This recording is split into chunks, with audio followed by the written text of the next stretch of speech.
Welcome to the Vermont Balanced State Continuum of Care membership meeting. We're so glad to have you guys all here today. I'm Molly Shimko. Most of you know me, but if not, I'm the Continuum of Care Program Director at Housing and Homelessness Alliance of Vermont, which most of you know this, I think, by now, but last year was merged between Vermont Coalition to End Homelessness and Vermont Affordable Housing Coalition. HHAV serves as the collaborative applicant to the Vermont Balanced State Continuum of Care, which means a lot of different things, but one of them means that they provide staffing for the Balanced State. So that's why I'm an HHAV employee and part of the Balanced State. So just a few quick things to go over. The agenda is available. There's a QR code over on the tables if you guys want to pull it up on your phones, or you can just let the day come to you as it happens. That's fine too. Can everybody hear me okay? Okay. Awesome. So we're going to hear from a few folks today, and I'll introduce them as they come through. We are going to be having a break from 11:15 to 11:30, so you don't have to sit here the whole morning. Lunch is going to be in here at noon, and I think that's kind of all the scheduling information that y'all need for today. Jess, do you want to take over? Yeah. Good morning, everybody. Welcome. I'm Jess Graff. I'm one of the co-chairs of the Vermont Balanced State Continuum of Care with Kim.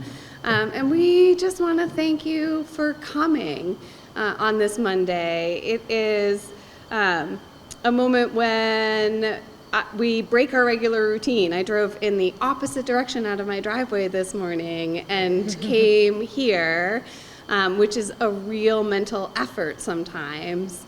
I usually wake up on a Monday going through like all of the things I'm going to do. I sent a very early email to my staff reminding them that I wasn't going to be in the office today, and they are going to have to deal with the 50 to 100 people that walk in the door on their own, and all of the tasks that I want to get to for the week will have to wait until tomorrow. And why do we do that? Why do we break our routine and our busy schedules and all of the 1,000 things that we have to do at the office to be at these meetings? I think part of it is because we have a great agenda for you today where we're going to popcorn a lot of information about best practices and tools and resources for you, but I think the most important reason is that it's a time for us to come together and to feel a sense of camaraderie. It's sort of like the Thanksgiving of the balance of state, right? We're all gathered here together because we have a shared goal and shared vision, and it fills me with hope and energy to get to share this time and space with all of you. So thank you so much for coming. You want to say anything? Sure. Hello, definitely not prepared to talk.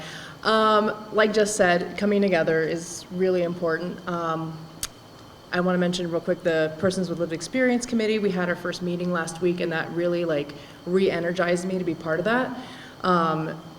We do this work for the people we serve, and having their voices present is really important, and just feeling their passion and the things they said while in that meeting just reminded me again of why we're here, and I just want to carry that energy through today and through, the rest of time, basically, because, we get tired through our routines every day, and coming together really helps re-energize us, so thank you everybody for coming out. Few more minutes. One thing a couple things I'll quickly mention too, just some balance of state updates. Most of y'all know that we have the NOFO going on right now, which is the COC program Grant Continuum of Care. Notice a funding opportunity for HUD, and so that has finally officially started. We have till the end of October, but hopefully we're going to be putting in some applications not only for some great renewal projects, but some exciting new projects as well. And there is a second NOFO. HUD loves to do that. That is actually also very exciting, COC Builds, which is going to be the opportunity for the COC to put forward an application for a project that involves either new build or rehabilitation, things like that, of a building, something like that. What else do we have going on right now? Strategic planning. Yeah. I don't know what to say about that specifically, but it's happening, and you all can be a part of it. It's happening. Yeah, so those are kind of the big things we've got going on right now. And how are we doing on time?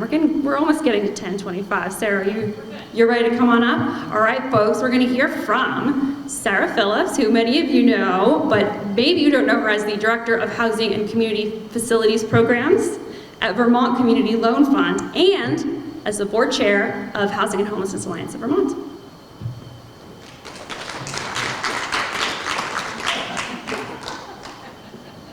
So formal with the mic. I mean, I almost want to just not do the mic, but I know you can't hear me if I don't do it, so here I am. I'm gonna switch slides, and then I'm gonna ask you to try to focus while you're here, to take a deep breath and stop checking your email. Turn your ringer on low, right? Be like fully present. You made an effort to get here. Your organization's paying you to be here. So try to be here. It's so hard, so hard. So I'm gonna do that while I switch these slides. Anybody hasn't gotten coffee or snacks?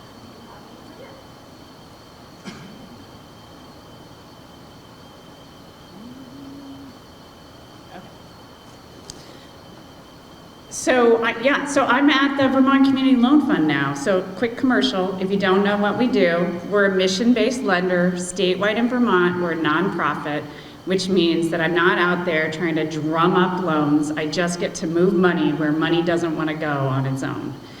And I oversee the VCLF, Vermont Community Loan Fund, does lending for small businesses, especially in food, farm, and forest and working lands. And I oversee our portfolio of nonprofit and facility-based lending and affordable housing development. So I stayed in the family, even though I left the balance of state. I'm really still a part of the broader work that we do. And I'm really grateful for the chance to kick off your meeting today as the chair for the Housing and Homeless Alliance of Vermont. So many of you are members. I'm going to take this off. Is that okay? All right. Many of you are members of the Alliance, so if you are, very good. If you're not, you can talk to Frank or Molly and you can still become a member.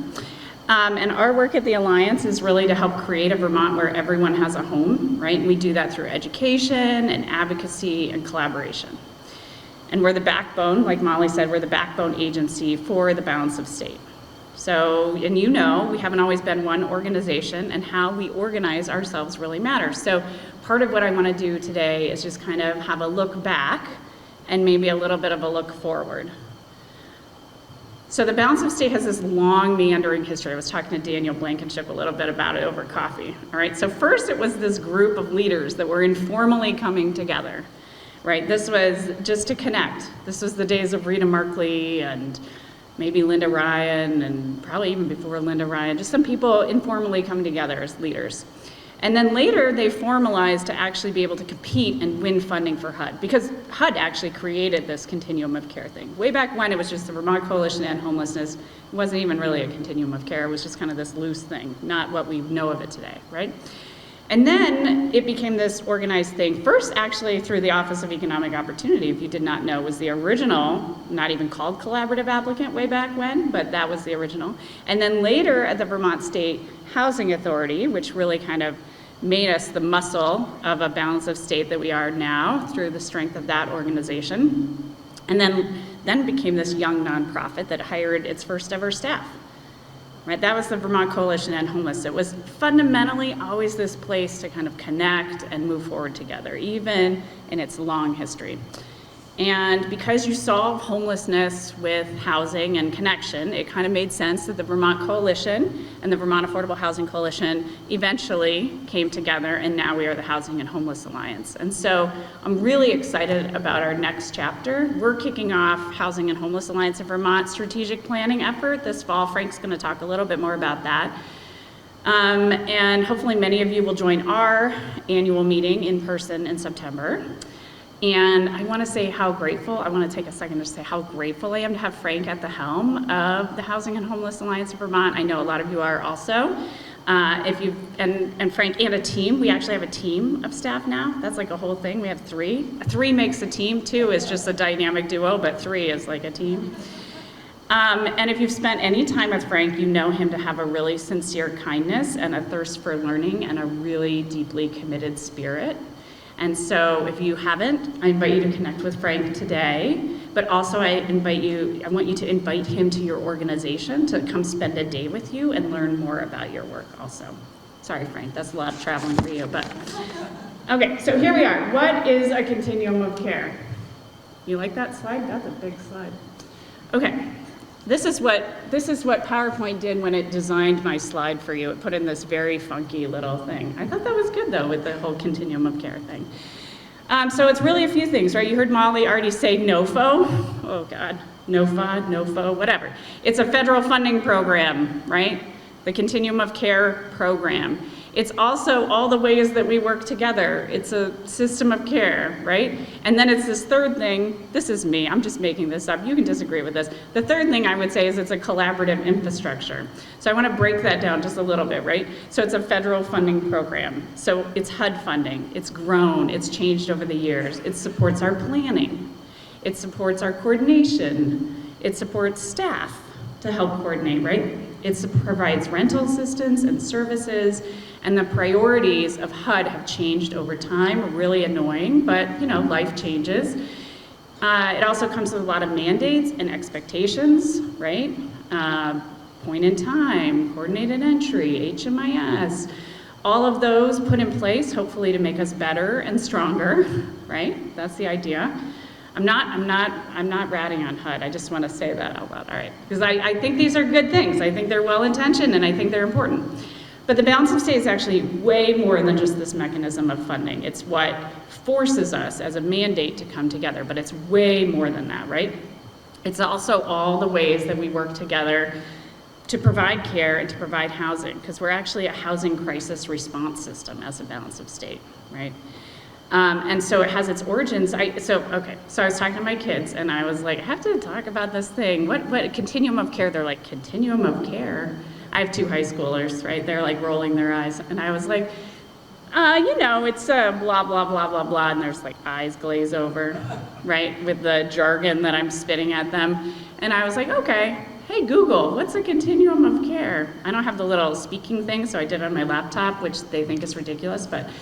And so it reminded me in doing that continuum of care actually has its origins in healthcare. So our healthcare partners use this term all the time, and they don't mean what we mean. They're thinking about the healthcare continuum of care, right? They're thinking about the way that care transitions smoothly between acute care and chronic care, different levels and types of care. A continuum of care is meant to minimize gaps and redundancies, improve patient outcomes, and coordinate around all of a patient's needs. So when healthcare talks about it, that's what they're talking about. Not so different than how we want to think about it in terms of homeless assistance, right? So in the world of homeless assistance, our continuum of care has some fundamental components, right, or parts of our system of care: prevention, outreach, shelter, transitional housing, rapid rehousing, permanent supported housing, right? And you, over time, figure out what people mean when they say these things. But we have these pieces, and then we have the other piece of it is this idea that we're trying to assess and understand needs at the household level, at the community level, and at the state level so that we can learn and plan and act together. And then this other piece of a system of care is you have to connect all the dots between these pieces, right? How do we help people move through that system of care? We call that coordinated entry. And we have an agreed way that we work together and a shared understanding of how we're trying to work together. So it's client-centered. Oh, that's no small order. Continuum of care, system of care. Okay, so finally the last one is that it's a collaborative infrastructure. So again, in the spirit of trying to break things down, hey Google, what's infrastructure? So infrastructure is actually roads, bridges, utilities, right? It's what lays the foundation for our everyday work, right? It's literally the way that we connect with one another, the way that we physically connect with each other, the way that we virtually connect with each other, right? If I want to go see Mary, I have to drive on roads, cross bridges, and get down to Bennington, right? If I want to talk with the folks at Springfield, I could actually use Teams, but that's still infrastructure, right? That's still going through satellites and utilities. So infrastructure is this way that we're connecting. Hey Google, what is collaborative? It's working together towards a common goal, shared knowledge, resources, and responsibilities in a cooperative manner. So the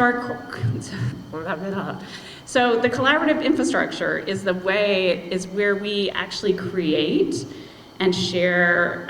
It's the way that we flow information. It's the way that we distribute resources. It's the way that we make decisions. It's the way that we deepen connections. And it's the way that we share responsibilities as we're working to solve homelessness, right? So collaborative infrastructure, it's like how we're working together. It's how.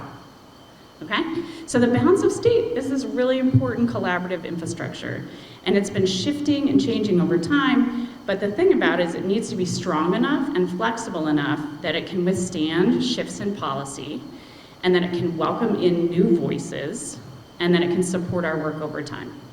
So we've been on this journey a really long time with our collaborative infrastructure kind of changing, hopefully not continuing to change. Hopefully we can strengthen what we have. And that collaborative infrastructure still means nothing without the people and the resources and organizations, because we are actually the balance of state continuum of care. That's us, we are it, we make it up, okay? So I wanted to think about that journey just briefly with you. So I wrote out this thing and I played it out in my head. I'm not sure it's gonna work, but I wanna invite everyone to stand up if you're able, or raise your hand if not, okay? Yeah, this is like, audience engagement is what you call it. Okay. Yeah. Okay, so sit down, or everybody's standing. Okay, great. So sit down if you've been with the balance of state for less than a year. Okay. So you've been a really important part of this transition work that we've had, right? As moving from a separate coalition to end homelessness now as a part of the Housing and Homeless Alliance of Vermont. So good for you. You've also witnessed the impact of flooding and natural disaster on our housing market and the way that we respond collectively. So now you can sit down if you've been a part of the balance of state for less than 4 years. Okay. So if you're still standing, it means that you were here during COVID, during this massive destabilization of the housing market during the pandemic. You've seen new partnerships emerge out of that, especially in the healthcare space, right? And when we think about health equity and health access for people experiencing homelessness, a new increased attention on safe and secure shelter, much needed.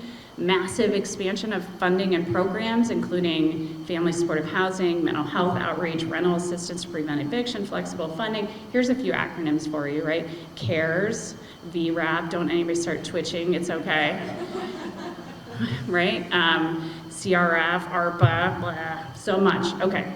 And you've also seen this roller coaster of decision making around general assistance, emergency housing. That's been really tough. So you're still standing, good job. Okay. Now, keep standing if you've been here more than 6 years, otherwise you can sit down. More than 6 years, you gotta think back. That's like the summer of 2018, okay?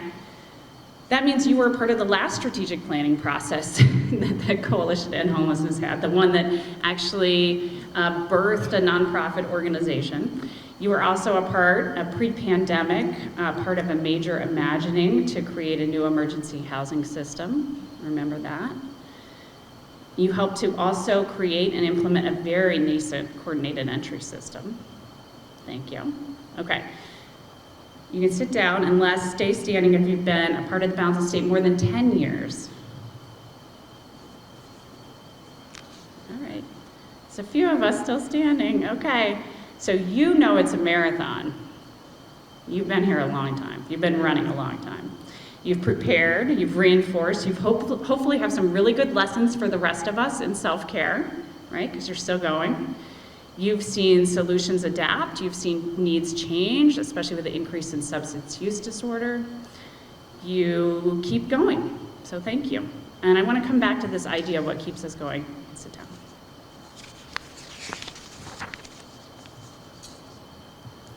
Oh, you're just trying to slide. Okay, let's see if I can pull this off.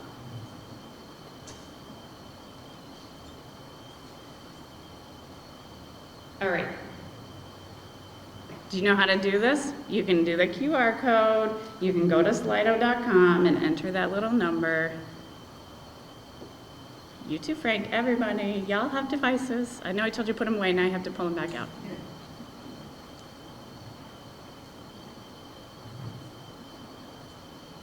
I was meant to do this one earlier, but we're going to do it now anyway.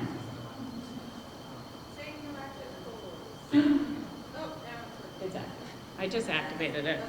Okay, so I was gonna have you do this before I said what I thought a continuum of care was, but we're gonna do it backwards. It's okay. What is a continuum of care?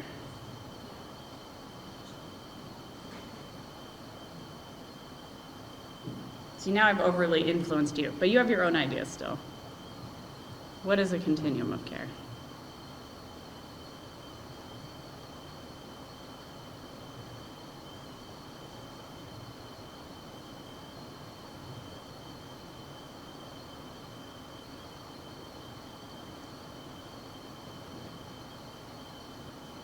All right, we've got seven people, 10 people typing. We'll let you finish typing.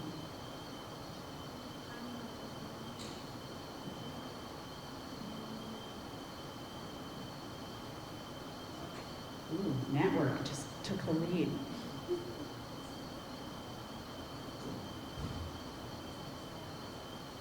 Someone's got to type infrastructure for me. Did I not leave any impression? No. What I love about this is nobody said funding. We've come a long way. That's great.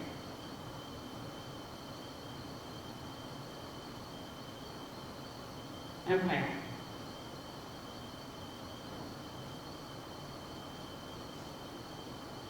Great. So I just talked about who was in the room, right? If we are a collaborative infrastructure, if we are thinking about all the ways that we're working together, if we are a housing crisis response system, if we're meant to represent the myriad of resources and tools and people in our continuum of care, if we're meant to be client-centered and grounded in community, who is missing? Who is not here? And you can think about that both today, statewide, but you can also think about it at your local level, at your local housing coalition, right? Because that is a part of our continuum of care also. So who's missing?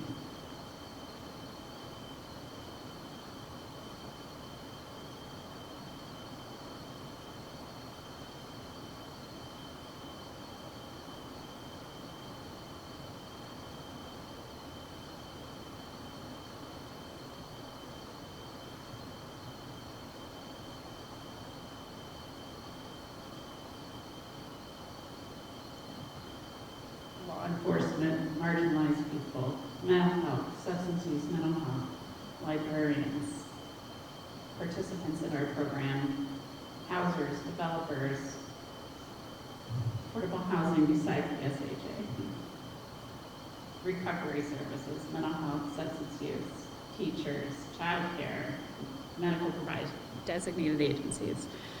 All right, so take a second, call to action. Think of one or two people, specific people, not just vague organizational ideas, one or two specific people that you would like to see being participating in the balance of state at the statewide level or in the balance of state at the local level. Think about why would they want to attend. It's nice to say we want law enforcement there or librarians, but why would they want to attend? Why would attending be important to them? What would they get out of attending? How could it help them do their work better? How would you need to change the way that your collaborative infrastructure is working to include them? What roads or bridges do you need to build?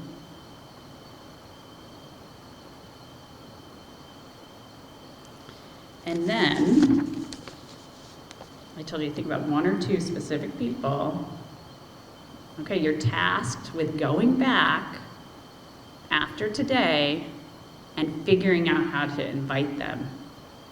I'm not saying they have to come to your weekly Wednesday meeting on Zoom that blah, blah, blah, blah, blah, that they don't want to go to and they don't have time to. They don't even do Zoom, whatever.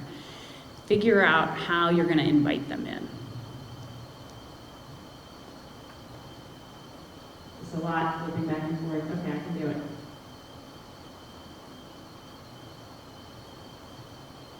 Okay. So the last thing I want to touch on is how we keep going. So when you join the continuum of care, when you joined this field, you arrived with a purpose. And I'm going to invite you again to pause and remember when you started.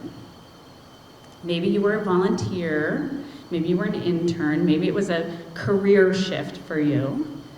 Maybe you just started showing up at meetings. Some of us do that.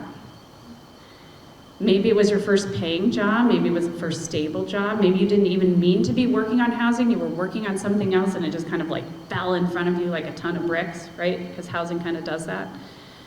Maybe you were in youth services and suddenly you were a housing counselor, you had no idea that was going to be where you were going. But when did you arrive? Can you remember that? Can you remember when you arrived at this work? At some point, solving homelessness became a purpose for you. Walking along with someone on their journey while they were suffering, that might have been something you were doing, but at some point, you actually believed that it was possible to prevent the suffering, right? Remember that? You actually thought, we could actually just fix this issue. We could fix this broken system. When was that? Okay, so for me, when I moved around a lot as a kid. I bounced a lot of different zip codes from the Midwest to Western New York, and in doing that, I actually really noticed how a zip code really mattered in a ridiculously big way to people's opportunity and to their future. And I didn't fully comprehend that until I was much older and had a lot of schooling and knew a lot more, but I saw it and I thought it was wrong, and I thought, that's wrong, somebody should do something about that. I'm gonna do something about that. And I really wanted to change that. And I also grew up in a multiracial family through adoption. Some people don't know that.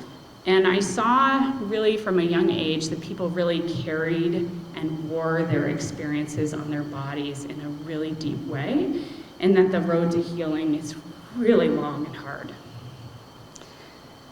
And I wanted people to have the support they needed to heal. And some of you are empathetic criers, and I'm so sorry. I'm just gonna take a breath. I really wanted people to have the support they needed to heal. And I really wanted our systems to have heart. And again, this was years before I'd even heard the term trauma-informed care, right? I had no idea, no schooling, and I just was like, this could be different. It was clear to me. And I knew that I wanted to be a part of doing that and being part of making it different. That was part of when I arrived to this work, right? And when did you arrive? Why are you here? So dig beneath the bullshit in your head for a second, because when you arrived at this work is actually in your heart. And remember the moment when you believed it was totally possible and worthy of your effort and your work. So strip away your ego, because there's a lot of ego when we think about why we're here. Strip it away for a second. Strip away the voice that says it's about the victory or about winning. Strip away the ego, the part that says it's about being somebody with something important to say, because we all want to have something important to say. Put all that aside, and just deep inside there is a core belief. You have a North Star, and it's what's guiding you. And I think part of what keeps us going is that we actually have this shared North Star, right? We have this shared North Star that says, we can do this. We can totally solve homelessness. This is something I believe in, and it's something I'm working towards. And this North Star inside of me is guiding me there.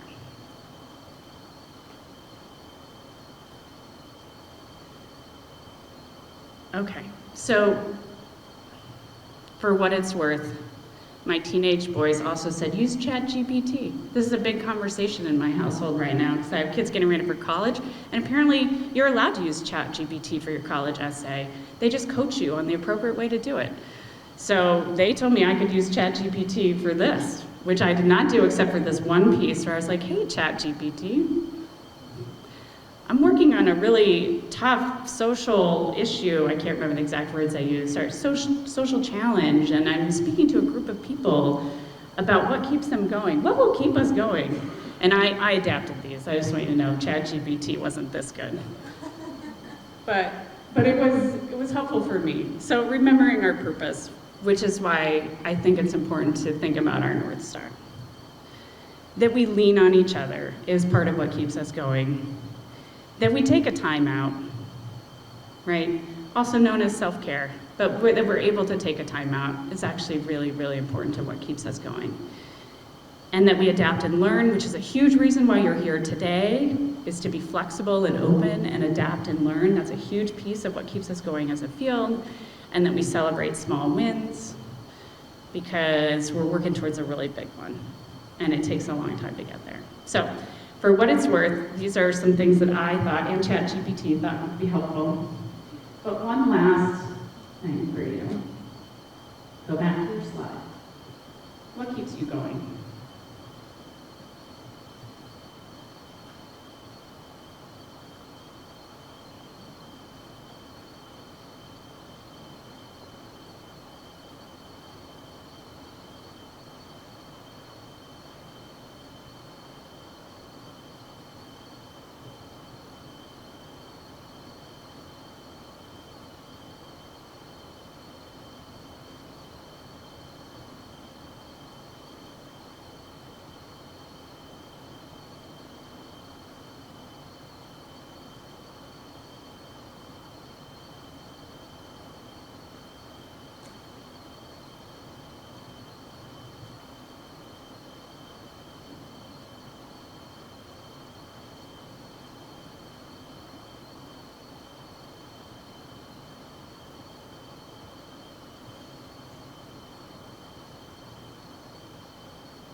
I thought it said hope and vacation. It says vocation, which I love, by the way. But I also love vacation, and I thought that's awesome that somebody was that honest.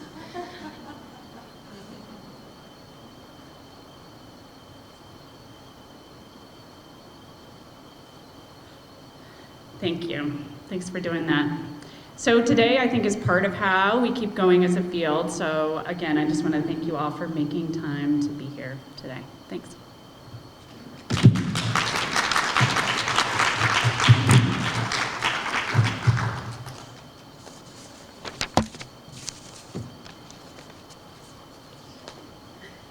Thank you so much, Sarah. That was extremely inspiring. At least it certainly was for me, and I expect for all of you as well.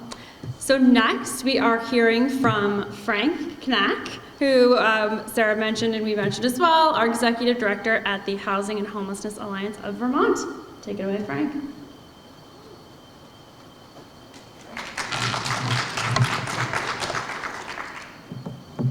Cool. Thanks, Molly. And thanks, Sarah. Is that connected to the web?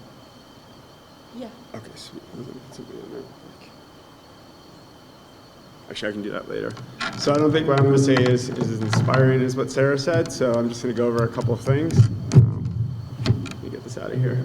So to start, I think I've met a lot of y'all at this point, but if I haven't, I'm Frank Knack. I'm the new Executive Director of HHAB.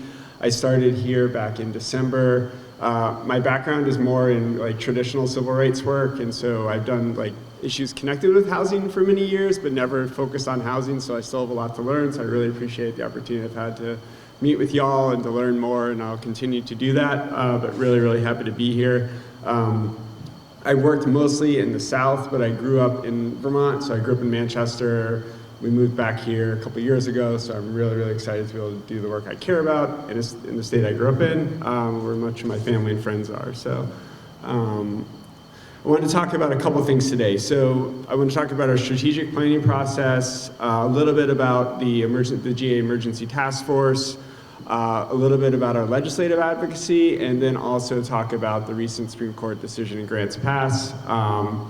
And I'll start with some strategic planning. So as Sarah mentioned, HHAB is in the process of strategic planning. The more I'm learning about the history of the advocacy here, and Sarah touched on a little bit, there's been a lot of strategic planning over the years. And so we really hope you all will understand that we are doing this in a way that we really will hope will inform our vision, and it'll be a collective vision that we've all kind of come together around. but also, as Sarah mentioned, we have a team now, and so we will have the capacity to execute the vision. And so we're really, really excited about that. We have a 3-person team right now, but we hope that'll grow because we see multiple areas already where we really need to kind of build power. And so a little bit about our process. So HHAV had a transition board of directors until the last board meeting a couple weeks ago. And so we now have our permanent board of directors. It's many of the same folks, fortunately, on our permanent board that were on our transition board, but we had really held off on strategic planning until we had the permanent board in place. So at HHAV, we're really focused on like organizational infrastructure things, like making sure we had finance policy, like very boring stuff, finance policies and governance policies, et cetera. And so now we have the permanent board. We're engaging, we have a subcommittee that's working on planning. We are very early stages of that, so we really see this as a process that's going to take many months, hopefully conclude by the end of next legislative session. And what we really want to do is, like, what is the Vermont we want to see? You know, where's the Vermont in 10 years that we want to see around housing, around resources, around shelter, and then how do we get there? And so to do that, to answer those questions, we'll be doing a lot of the traditional work, meeting with y'all, really understanding at the local level what are the things that are making it more difficult in your communities, what y'all see at the local level as real solutions, and then taking all that together and building out that vision. And one thing we also want to do is recognize that to get to where we need to be, it's not only we need to build units, it's not only we need to create more services, but we also need to address the issues that intersect with housing and homelessness, substance use, transportation, mental health issues, and how do we bring all those issues together to move forward. And so we'll be reaching out to y'all in the coming weeks and months and really appreciate your time as we do that. So thanks in advance for that. And I want to talk a little bit about the General Assistance Emergency Housing Task Force. Are you all familiar with that? Have you all heard about that? Generally, yes. Oh, awesome. Okay. So we've had 2 meetings thus far. We're going to be meeting through December with a report due in, or I think around January 15th. So fortunately, at our first organizational meeting, which was in mid-July, we elected 2 co-chairs, so Jubilee McGill and Sarah Russell from Chittenden County Homeless Alliance are serving as our co-chairs, which is wonderful. And what we're doing right now, so we were given a pretty decent list of charges by the legislature that we need to go through and come up with recommendations for the legislature around. But what we wanted to do before we even kicked that off was really center the work and really make sure there's a shared understanding among the members of the task force, but also among legislators who are going to be looking at this record around what actually exists in Vermont. As I mentioned, this is my first legislative session this past year, but one of the things that became quickly apparent at the legislature was there was a huge lack of understanding of what actually exists in Vermont in terms of infrastructure. And so we heard a lot about the amazing work that OEO and other state agencies are doing around solving the crisis. We heard that there were some, individual, providers, et cetera, doing a lot of great work. But what we really didn't hear a lot about was what we're doing here, which is both the Balance of State and the Chittenden County Homeless Alliance and the huge infrastructure that exists. And so what we're doing right now with the task force is really trying to set that stage to build the record, to educate folks that this is what exists. And so at the last meeting, we talked a lot about coordinated entry. What we're doing at the next meeting is really trying to ground, the Balance of State exists. This is the huge infrastructure that it brings to Vermont. The Chittenden County Homeless Alliance exists. This is the huge infrastructure it brings to Chittenden County. And then from there, we can start to talk about actually how do we solve those crises now that we have a shared understanding of what the framework is that we work under. So we're excited about that. At the next meeting, we'll also be hopefully finalizing the calendar for the remainder of this year. So there was a few meetings, if you all looked at the calendar and were worried, there was a few meetings that overlapped with Balance of State meetings. There was also a few meetings that overlapped with HHAV monthly meetings. And so we'll be working through that to make sure there's no conflict. And so there's a website on ESD's, I think it's on ESD's webpage that kind of goes through the calendar and the charges, but we'll be updating that in the near term to make sure it reflects the calendar going forward. Also wanted to talk about local legislative engagement and the great work that you all have done around that. So I think going forward as we do strategic planning, what we want to do is like, where do we want to be? How does HHAB get us there? But also, how does the balance of state get us there? You know, we have this huge, you all bring huge capacity to this work, not only statewide, but also through the local housing coalitions, homelessness coalitions. And so we really want to figure out how do we build that power so we can be even more effective. And so that'll be a huge part of our process through strategic planning, is like, when we meet with y'all, what are the resources or things that you all would need to be able to build power in your communities? What are the gaps that you have? How can we help solve those gaps? But we also know that's going to take a tremendous amount of time. But the legislature doesn't care about that. They're going to be meeting annually in the interim. And so we want to make sure that we can continue to build, as we build the power, be able to work with this group to educate lawmakers about the things that are happening in their communities, so that lawmakers understand when they're making X or Y decision around funding, around policy, they'll understand from the community level what that actually will do in their communities.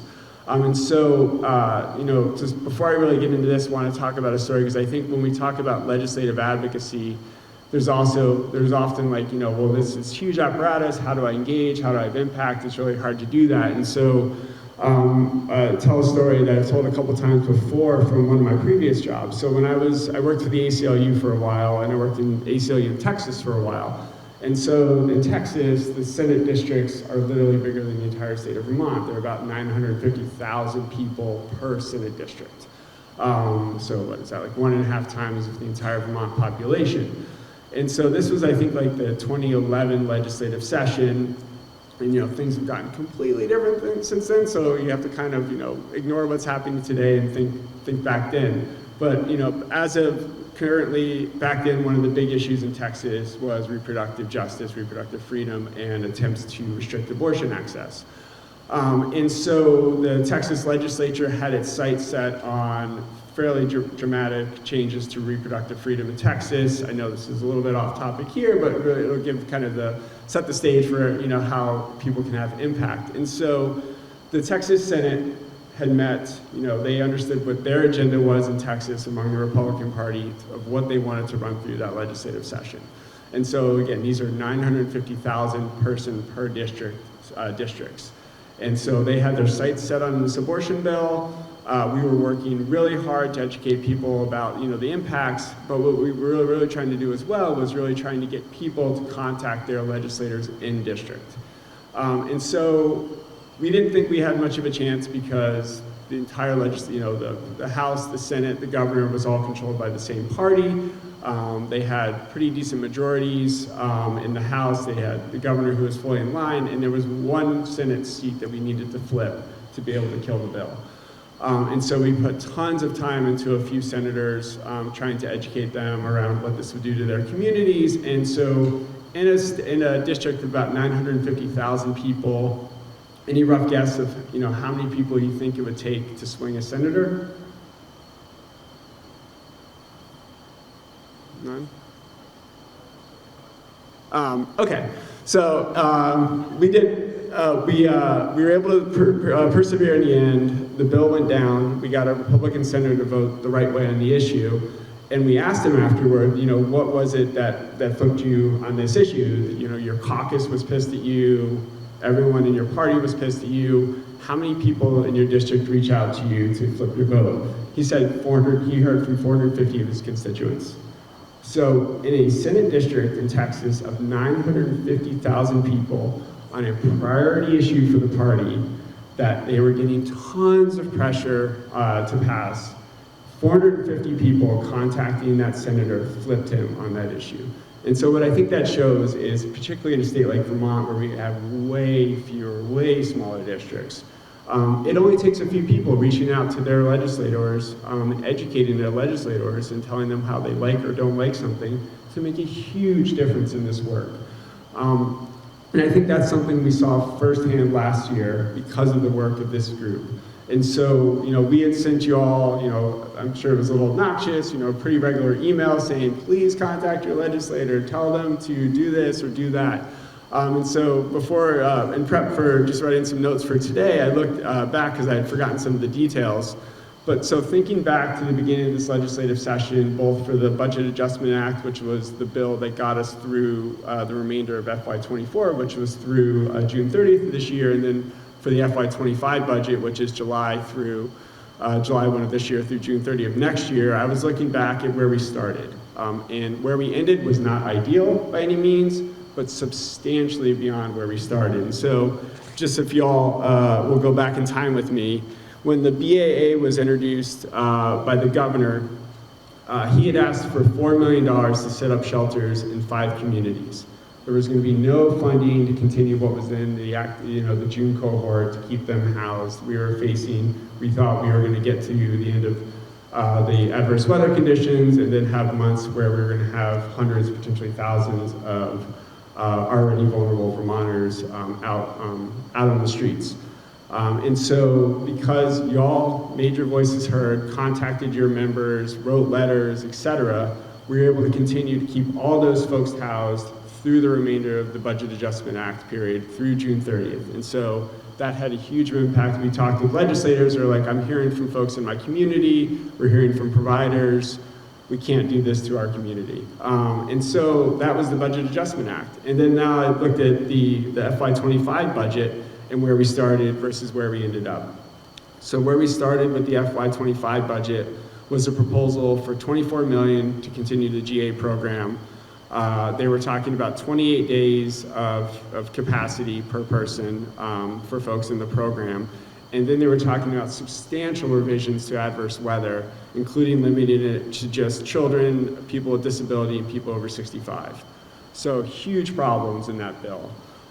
We also had a Senate that was much more aligned with that position than the House was. And so working with the House, we were able to kind of move the issue. And when the bill got to the Senate, if you all recall, we were sending out frantic emails about caps. And so they were talking about having caps we were able to kind of get them to bring everyone back into the winter program who was eligible under the vulnerable categories and the catastrophic categories.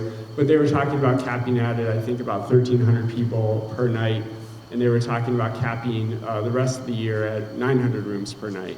And so while we didn't end up exactly where we wanted to be, we were able to get rid of the winter caps and have the rest of the year caps set at 1,100. So huge improvements. And again, that was because senators and House members were hearing from their constituents, they were hearing from y'all about the huge impact, the harmful impacts that would have if they didn't pass those bills or at least up the money. And so we started with 24 million for GA, we ended up with about 44 million for GA. So huge improvements in the work. So thank you all. And I know this was really ad hoc last session, but one of the things we're going to be doing through strategic planning is figuring out how we can be much more efficient in that program. How can we reach out to you better? And so, as I mentioned, this is going to be a huge, timely process. And knowing that, I just also wanted to make space today to see in real time now if you have any thoughts, going back a couple of months to the ways we were engaging with y'all. And just knowing that next session will again be a little bit of an ad hoc session because we won't be through planning and may not have been able to meet with y'all. If y'all have ideas for how we can be more effective in contacting y'all as different types of resources, we were trying to get out template letters, but if, I just wanted to open the floor up and see if folks had ideas about how we can be more effective at outreach in this interim phase.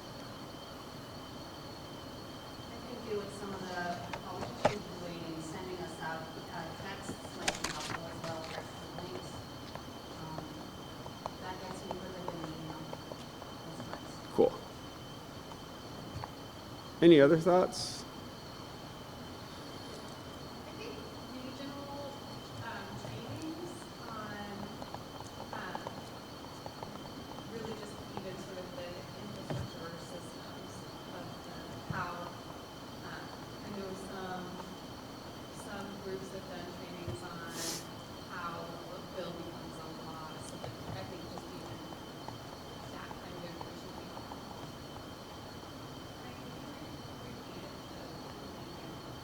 helpful. Yeah, so Jess was saying in terms of having regional trainings, how a bill becomes a law, that's definitely something we can do. And I don't know, would it make sense for us to do that with each of the local coalitions, to have the local coalitions invite us? Is that something folks would be interested, right? To that point, I think it would make sense for the local coalitions, but I also think that it would make more sense, at least in our area, that's all I can speak to, right?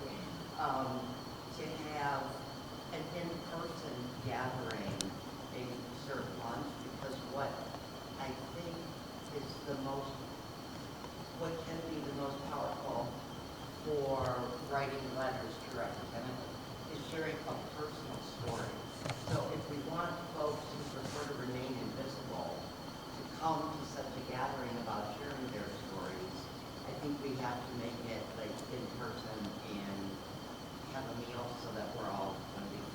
Yep.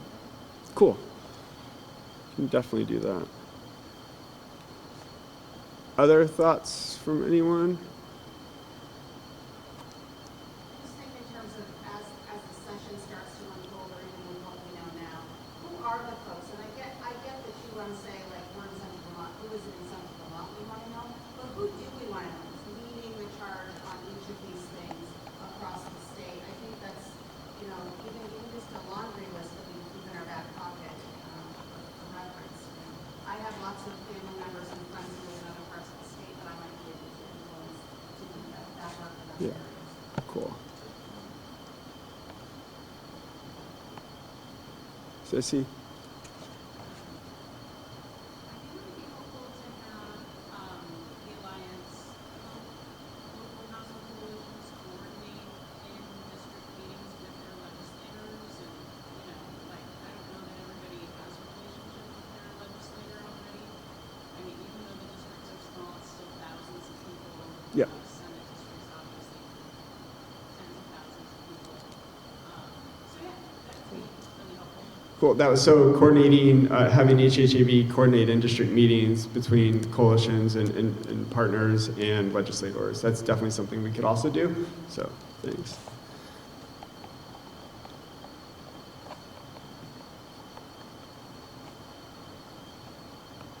Cool. Any other thoughts? Sort of like Mary's idea, engaging with people with lived experience to really,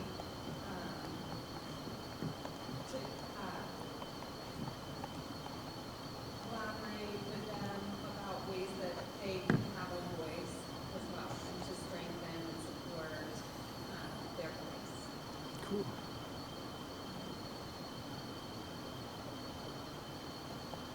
Which I think is about, bringing them together for in-person, for small in-person groups would be the best way. Okay. And Kim, we can reach out to you all about that and try and coordinate it through the committee if that works. Cool. Frank, I wonder too about, there are a lot of levers of power, not just the legislature, not to diminish that lever of power, it's very important. But I wonder, thinking about some of these, this work around training, and understanding where are the levers of power and how do you influence them, because there is a tremendous amount that happens within an administration, within the executive branch, that is also a lever of power that people need to understand. Yep. No experience on that at all.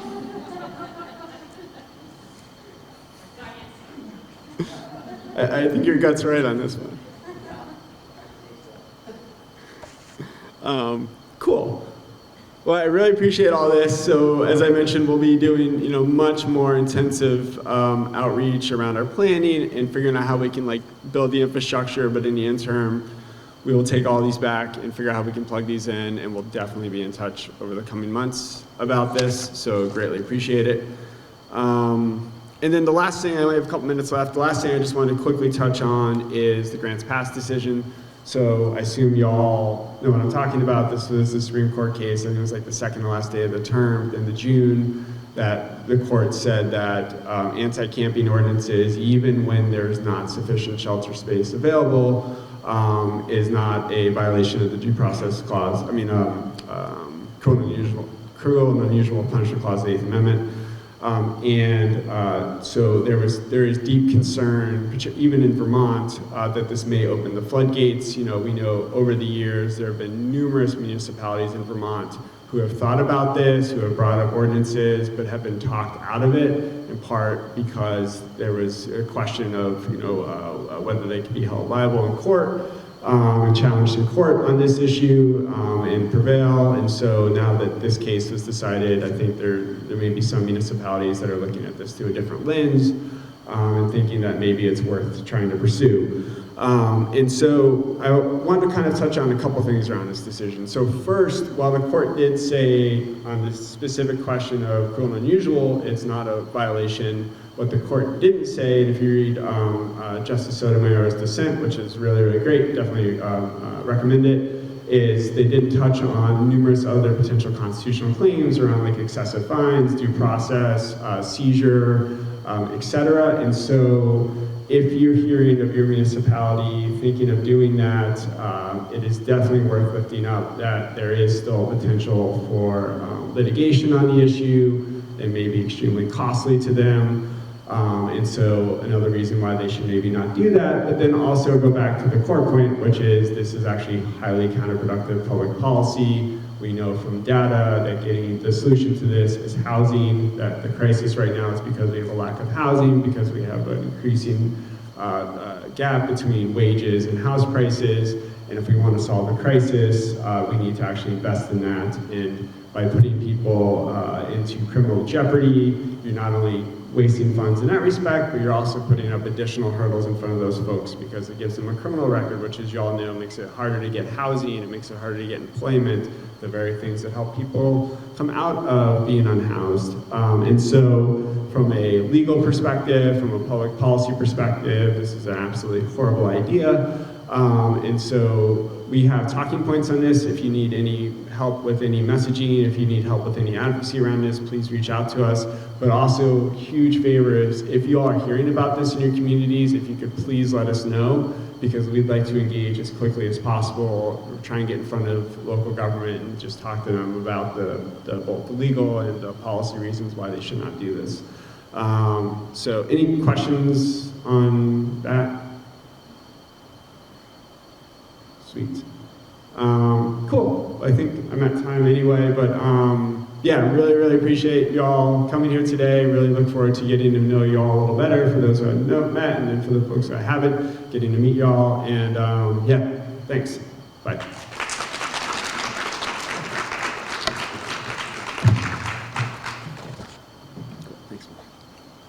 Thank you so much, Frank. So excited to have you on our team in all senses, so thank you. All right, you guys, we are at time for what I like to call sunshine break. If you want to go outside and get some sun or just chill, get more coffee and snacks, whatever you want to do, we'll be back here at 11:30. Thank y'all. So welcome back from break, y'all. We're going to be hearing from David Mickenberg from Decriminalize Vermont. And take it away, David. Okay, great. Well, thanks so much for having me. And I mostly want this to be a conversation, but I think I was asked to present to folks a little bit about the legislation that just passed, H72, which authorized the pilot project establishing an overdose prevention center in Burlington. And I just want to start, I don't know how many folks in the room, maybe you can raise your hand. Do you know what an overdose prevention center is? Have you heard of them? You could raise your hand. Okay. So for those that don't know, maybe I'll just give a 30-second. An overdose prevention center is a place where people can legally, safely consume drugs, illegal drugs, and be given an opportunity not just to have their lives saved, which is sort of the core function of an overdose prevention center, but also to be able to access services and be a bridge to a variety of interventions to help people in their healing process. So overdose prevention centers have been around for decades. They've been extensively researched. One statistic that I think is noteworthy is that in the history of overdose prevention centers, there's never been a fatal overdose in the many centers that exist worldwide. In Vermont, we have never had an overdose prevention center. In the United States, we have currently 2 operating. Those are operating in New York City. They are operating with the approval of local law enforcement, meaning the district attorneys agreeing not to prosecute both the center and the people that are utilizing the center.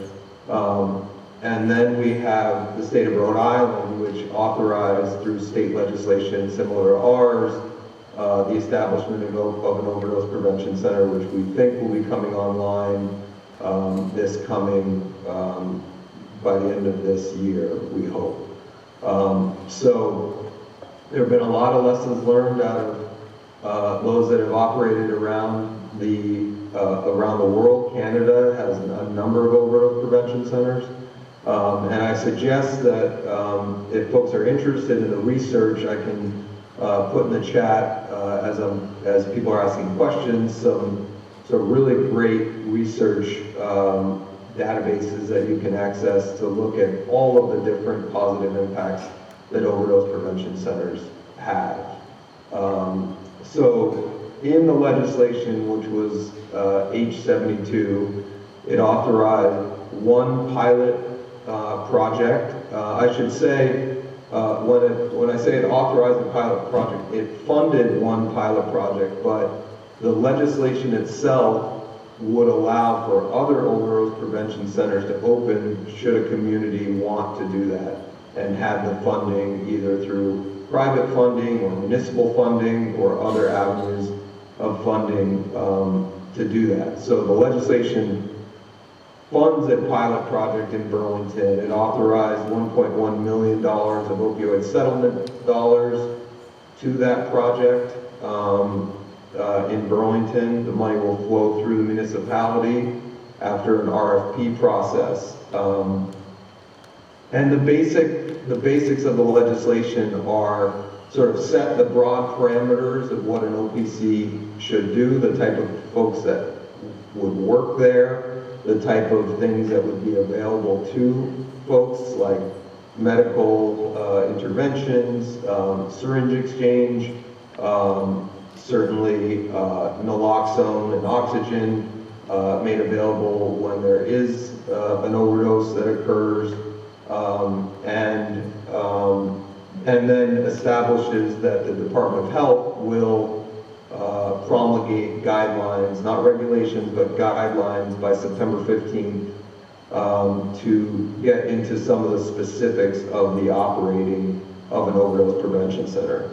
And in return for a center and its participants following those guidelines, they will receive criminal and civil immunity if they are operating within the parameters of those guidelines. So while we've heard a lot about OPCs in terms of sort of these kind of amorphous things with a lot of complexities, and I would say they are in some ways. In other ways, they're sort of very simplistic or build off of the things that we are already doing. So if you have a local needle exchange or a syringe exchange, many of those services that are offered by syringe exchange would also be offered at an OPC. The one difference being people can physically be there, consume safely, and there will be a trained professional observing the consumption to make sure that if a intervention is needed, then it would be available to that person.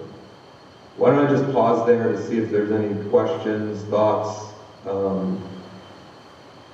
any concerns, anything? No? Okay. Well, one of the things that I would mention is that the reason that Burlington was sort of designated as the first pilot site where we can learn from their experience is that many of you know, while we're experiencing overdoses around the state, some in higher levels even than in Burlington, because there's a concentrated number of people that are consuming oftentimes in public, and all the things that are associated with that, including hazardous waste, litter, and things like that. It seemed to make sense that Burlington would start this, see how it goes, and then other communities can learn from the examples that Burlington Burlington, the example of Burlington. So we anticipate right now, following the passage of the legislation, I should note that Memorial County Senator Rich Westman was a critical vote and supporter of this. While I know that he had expressed some skepticism, I think he was persuaded by, at least what he said in hearings in the Senate Appropriations Committee, persuaded by the overwhelming evidence. And just in terms of the process, we passed this bill with strong support in the House one time. We then passed it again in the Senate. The governor vetoed the bill, and we needed to get override margins in both the House and the Senate to allow this legislation to go forward. Something interesting, there's a good quote, I won't be able to quote it exactly, but it's from a law enforcement officer, police officer in New York City that says, you know, OPCs may seem controversial now, and then years from now, we're gonna think to ourselves, why weren't we doing more of these in more places more quickly? And I can say from my experience, having worked on drug policy in Vermont since 2000, so around 24, 25 years working on drug policy in Vermont. The conversations we had around OPCs, the reticence that we had from many folks, understandably, it's something new. But the reticence that we had around OPCs was similar to the things that we felt in Vermont before we had methadone treatment. We had no MAT in Vermont. We had no buprenorphine. We had no syringe exchange. We had no naloxone. All things that now, when we're talking about helping folks to continue on their path, to stay alive long enough to be able to make some changes in their lives, none of those things were available to Vermonters. And now we couldn't imagine a world without naloxone. We couldn't imagine a world without syringe exchange. We couldn't imagine a world without methadone and buprenorphine being widely available. So I would say that this is another one of those types of harm reduction focused interventions that I think when we look back on, we will be, I hope, and I'm pretty confident because the evidence bears it out, that we will see OPCs as another intervention which allows people to, one, stay alive, but then, two, access critical services in the place and time when they feel most comfortable and most available to them. So that's sort of the overview. I don't know if there's specific areas or specific questions people had about OPCs. Would love to have a conversation about it.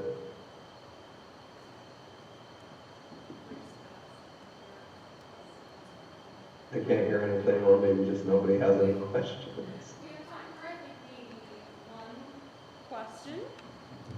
Okay. And so, we're going to keep,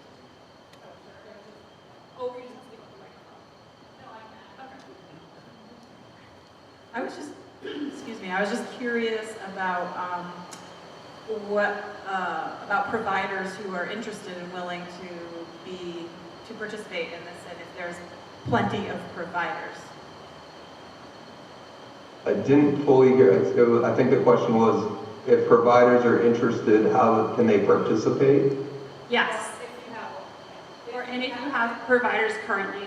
Yes, it doesn't seem like there would be any problem having providers willing to. Got it, yeah. So in Burlington, right now, in terms of providers, there will be an RFP process put out by the city to select which provider will be operating the OPC. Obviously, there's a lot of details, so I'll give you an example.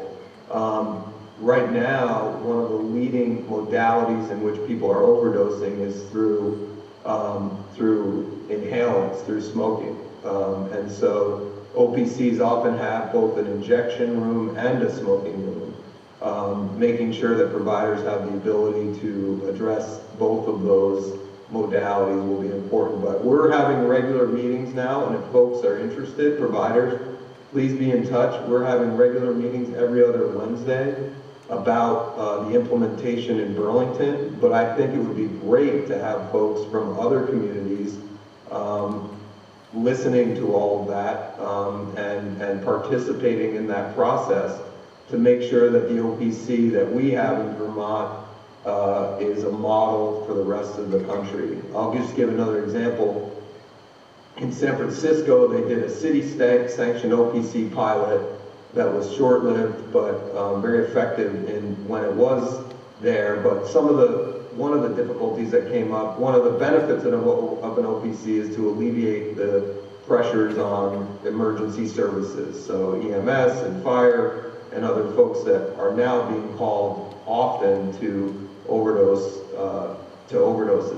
San Francisco required that every time there was an overdose in the OPC, that EMS was called. By the time they got there, the overdose had been reversed and the person was fine. So making sure that our guidelines and that our processes are available and accessible to everyone, I think makes a lot of sense. So I think there's a lot of providers that are interested in doing this, and we'd love to talk to others in other communities that may want to do something on a very small scale, which could happen. As long as you're within the parameters of the law and the guidelines that have been established, and you wanted to do an OPC, there's nothing in this law that would prevent that.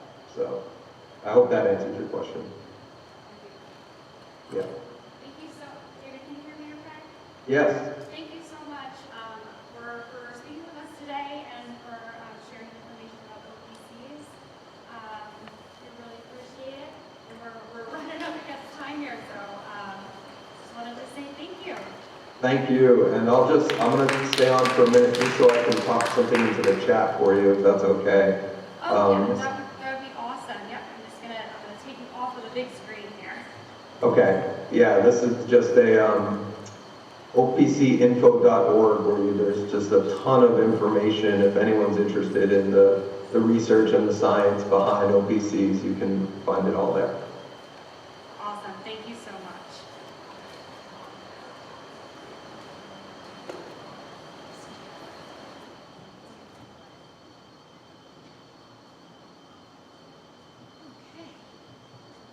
All right, thank you for bearing with us. Well, we're a little bit behind.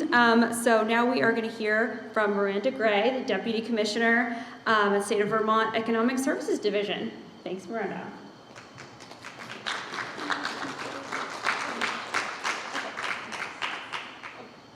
I'll keep this in here for you, then that's a little bit easier.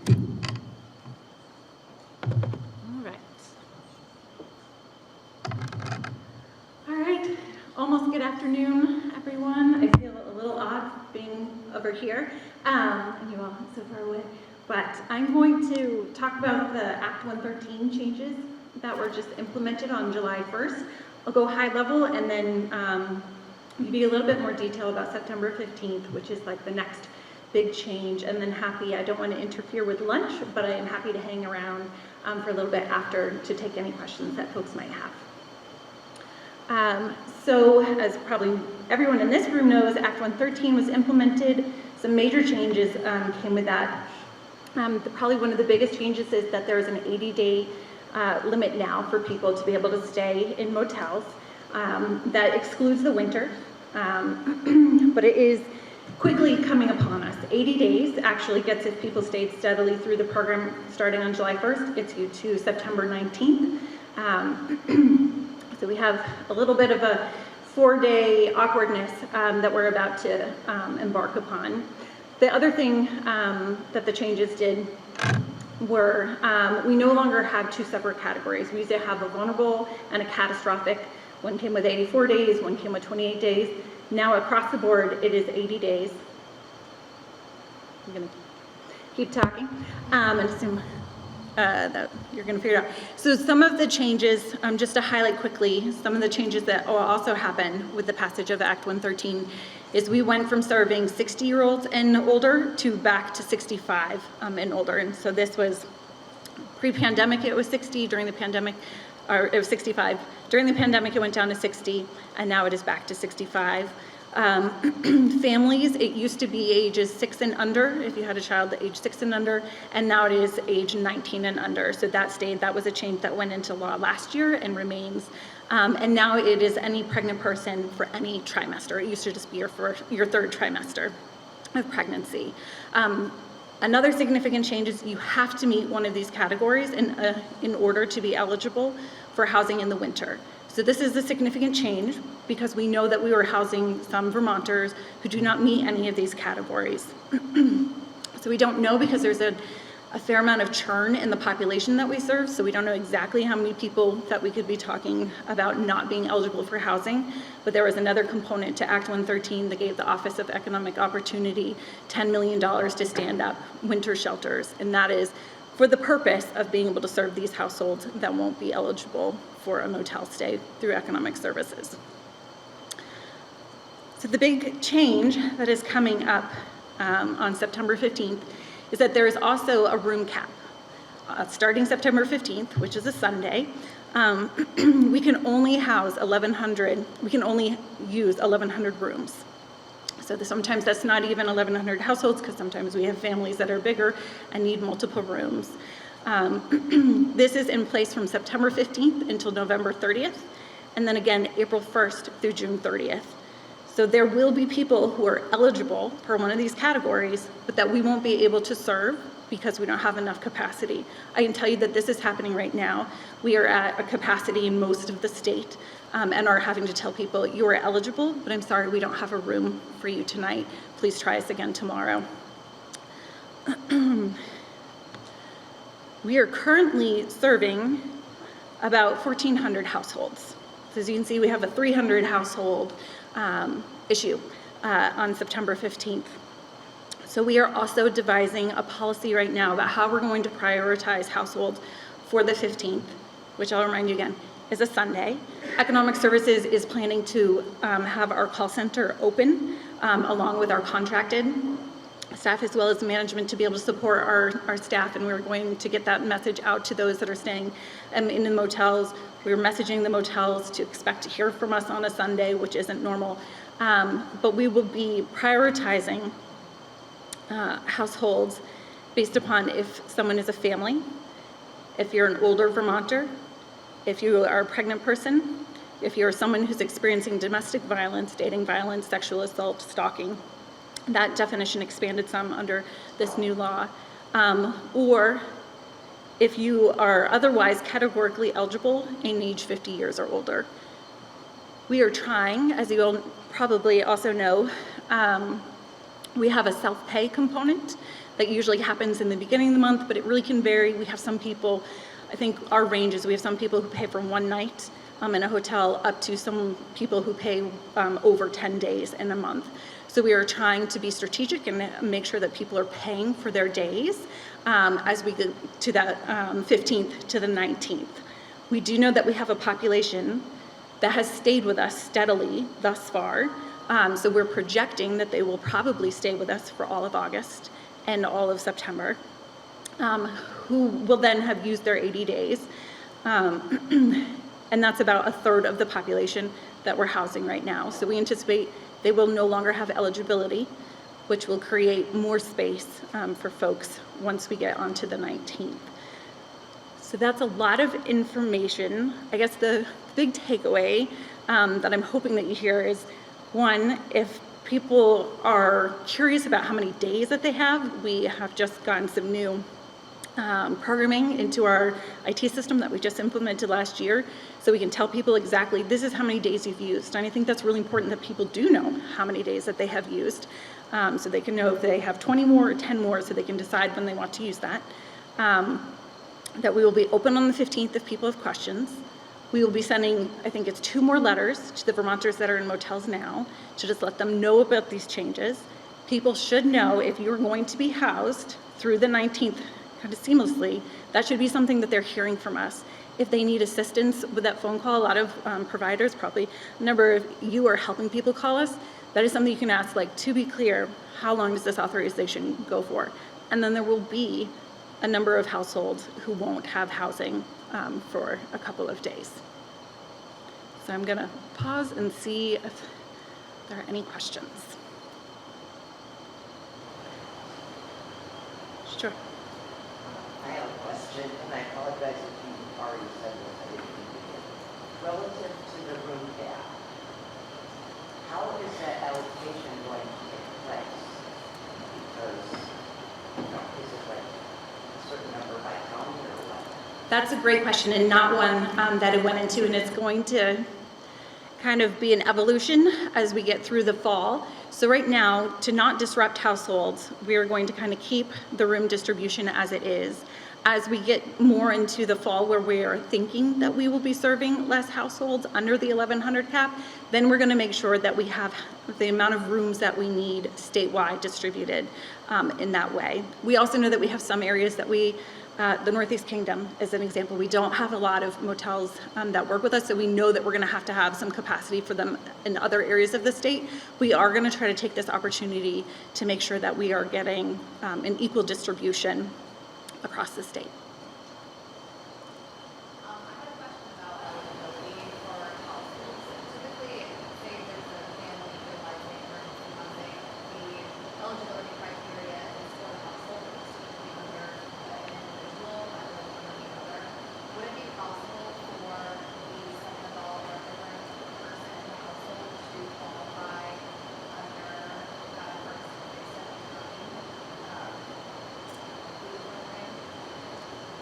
Ooh, that's a great question that I'm gonna have to go back and ask my attorneys how how that works. I think we do look at it as a household, and if you are one unit, then you are one unit. It can't just be like, oh, now I'm gonna swap into Miranda's name and get 80 more days.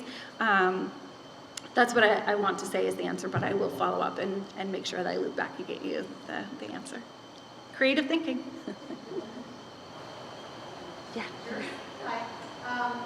In terms of the 1/3 who no longer have eligibility roughly in the middle of September, do you have those numbers broken down by eligibility categories and then like counties? So we're working to have that, and also knowing it's just a little bit early right now. Although we've had a change of 200 households just in the month of July, right? So we had 200 leave, 200 come in, and so it's really hard for us to be exact on who we're gonna have and how much time, because right, like now the new households that have come in over July, their 80 days are going into October. Some of them could be going into November. So we're going to have a general sense, but we know that people's situations change daily. So we'll have an idea, but not an exact science. I know I was in Brattleboro last week, and I think when I was asked that question, like our best guess for Brattleboro on what's going to happen on the 19th is that there will be 35 households that would no longer be eligible. But that's assuming nothing changes for those. So we are trying to get that information, but. Can we possibly get, even if you're saying to us, this is a snapshot in time, as of right now, this is what it is, I think that would be really helpful for us in terms of a plan. Do you mean that the lead agency level would regional, yeah, to the lead agency from the local, local coalitions? Yeah. Yeah, and I think we often have worked with field services to help get information out, so I can talk with them about that as well, and just the rough, like, I can't give you the who, and depending on how small the number is, like, we have some categories that get pretty small and very identifiable very quick. You might already know who they are, but I can't say that, but we will give them a general sense of we have this many in these categories, and maybe it won't just be broken down by number, but I'll see what I can put together. It'd be really helpful in terms of planning around any purchasing or gathering of emergency supplies that needs to be discussed. At what point are people going to be told their exact exit date? That would also be helpful. When they reapply in September, will they be told their max date for when they need to exit? Yeah, so households should know, because we allow households to reapply within 10 days of when they would have their last date be. Here in the next week or two, people should have a general sense of like, oh, okay, I have used whatever, it's 60 days, 65 days, and so this is going to be my last date. It's tricky for us to try to put notices under doors. Same thing, we can't tell motel owners exactly how many days somebody has used, and just doing a mass mailing under doors, which is our most successful way of actually getting information to folks, putting things in the mail. We have a huge stack of mail that just comes back. It doesn't work. We continue to do it. But I would say, like, if you're working with someone, once again, just ask them, like, if I keep using my days, what will be my last day? And we can definitely give them that information. Even though they don't all get them all the time, will the letters that you send be saying things like it would be a good idea for you to let any providers you're working with know how many days you have? I mean, like giving them that kind of, Right. not you telling them what they are, telling them that they should be asking. Right, so yes, to us telling them to ask. We haven't directed them to the community providers, not knowing what the capacity is. We have asked them to call us, and we will make referrals to community partners if they aren't already connected. But certainly anyone that already has like an authorized rep, that is a conversation. That authorized rep can call us, and we can also say, this is how many days that they have left. Do you know how what percentage of participants in the emergency housing program currently acting navigators? Do you know? I don't. We have on and off collected data about who is engaged. A part of Act 113 as well was a component that people need to engage in coordinated entry now. Folks are coming up on, so we gave people through the month of July or whenever they would naturally be connecting with us to make that connection, just knowing different areas have different capacity or lack thereof, and so not wanting to stress any systems. Our hope would be that everybody will have made the connection, but again, we have some people come in for a couple of days and then they leave, and then they might come back if they are able to get into a room. Kind of depends on what area of the state you're trying to get into. So I can't say for sure that everybody does have.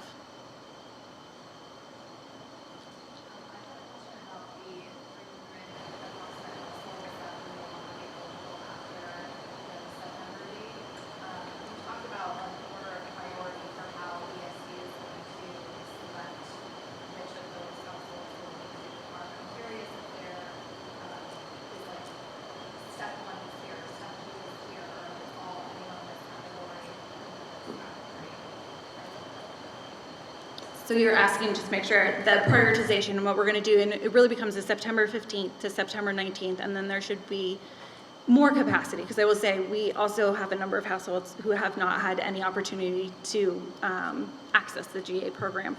So I think what we have looked at for those that we're housing right now, it is that we would have enough capacity if all of the family stayed, if every person who was pregnant, experiencing or had experienced domestic violence, and you're an older Vermonter, we can house all those folks. And the same for those categories, all other categories, 50 plus. And then it gives us a little room for those households that have been calling us every day to say, like, I need a place, and we've said, I'm sorry, we have no availability, the opportunity to get in.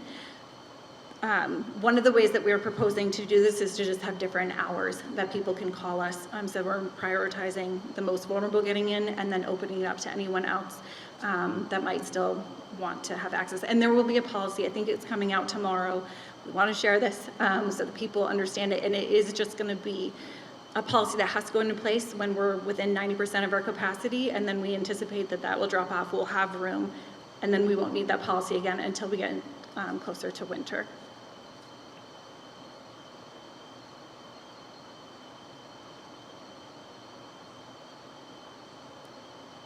All right. Thank you for the opportunity. If you do have more questions, I'm happy to get them by email. I'm happy to join some other venue if you have another one. And I really do appreciate all of your support and the help that you're providing Vermonters to understand these significant changes that I think probably a lot of people don't believe are actually happening, because this is not the first time that we've said this, and then something changed. So this is definitely more real, and it's just going to be harder for everyone to kind of wrap our arms around. So thank you.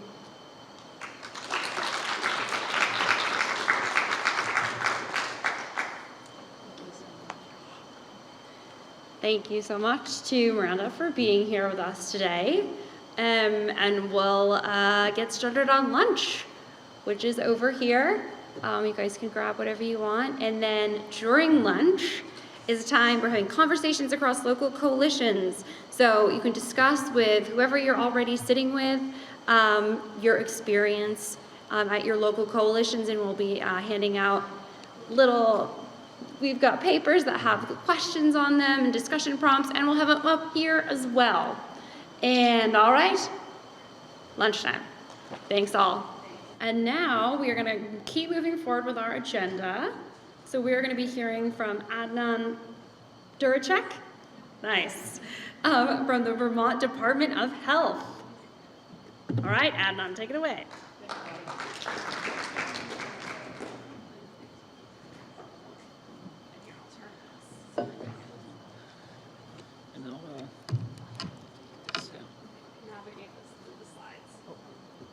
Perfect, thank you. Welcome back. Thank you for having me. I just want to take a moment and reflect back on Sarah's presentation this morning, and really going back in time and think about the times we've been through since I have been around in the housing world in Vermont. And it was during the Great Recession and rise and fall of the housing market, and really individuals struggling during that time. And shortly after that, or half a decade after that, is the opioid crisis in Vermont. And since then, we continuously seem to have these crises around the state, nationally, and around globally. And just kind of reflecting back to recent times, 2020 pandemic. And here we are, another crisis is the housing crisis in Vermont. And how can we help clients that we serve? We got to take care of ourselves as well. That's like the main important thing. We've been struggling for the last 2 decades, almost quarter of a century. And really, we were able to really have partnerships, work together across the state during those times. And here we are, I think, with those relationships and partnerships, we're really able to overcome this crisis, the housing crisis right now that we're in, and individuals that are struggling with homelessness. Just to an overview of the Vermont mental health system is that it's a broad system that we have, specifically looking at residential crisis and other community mental health programs that individuals are able to access. And further into the slides, I'll discuss the referral process, some of the prevention work that we do in the department and with our community partners, with the designated agencies and specialized agencies, and also peer organizations around the state. So in Vermont, we have 10 designated agencies across the state, 2 specialized agencies, and peer-run organizations. The peer-run organizations is another way of community center, Pathways Community Center in Burlington, and Alyssum Care Respite. But also other private organizations across the state, local social workers, local community health centers, and mental health counselors. So 2 specialized agencies that specialize primarily for adults is Pathways Vermont, and mainly for families and children, youth is NFI, Northeastern Family Institute. Also, we want to recognize peer-run community resources and organizations, really where individuals are able to come and not disclose their mental health diagnosis, really be recognized who they are as individuals, and really give them an option to access services, not being a part of a institution or an agency, something peer-run where they're able to express themselves. In the map of the designated agencies across the state, each CRS has multiple counties, likewise with Northeast Human Services, which oversees three counties in Vermont. As far as access to services and the referral process, individuals are able to contact their designated agency in the local community, request intake assessment, and be able to be evaluated and assessed and assigned to a intake coordinator and really look at options for their needs. And that kind of varies on the assessment of the individual and the needs they might have. And this is just a little snippet of the assessment for individuals that might be assessed or clinically assessed at the designated agency for the CRT program. And to be really eligible for the CRT program, there's some criteria that individuals need to meet. Primarily individuals with schizophrenia, bipolar, and depression is one part of it. And it's pretty lengthy. This is a 2 to almost 3-page assessment that individuals have to go through to really look at the programming and what their treatment plan might be. So each individual, there's currently a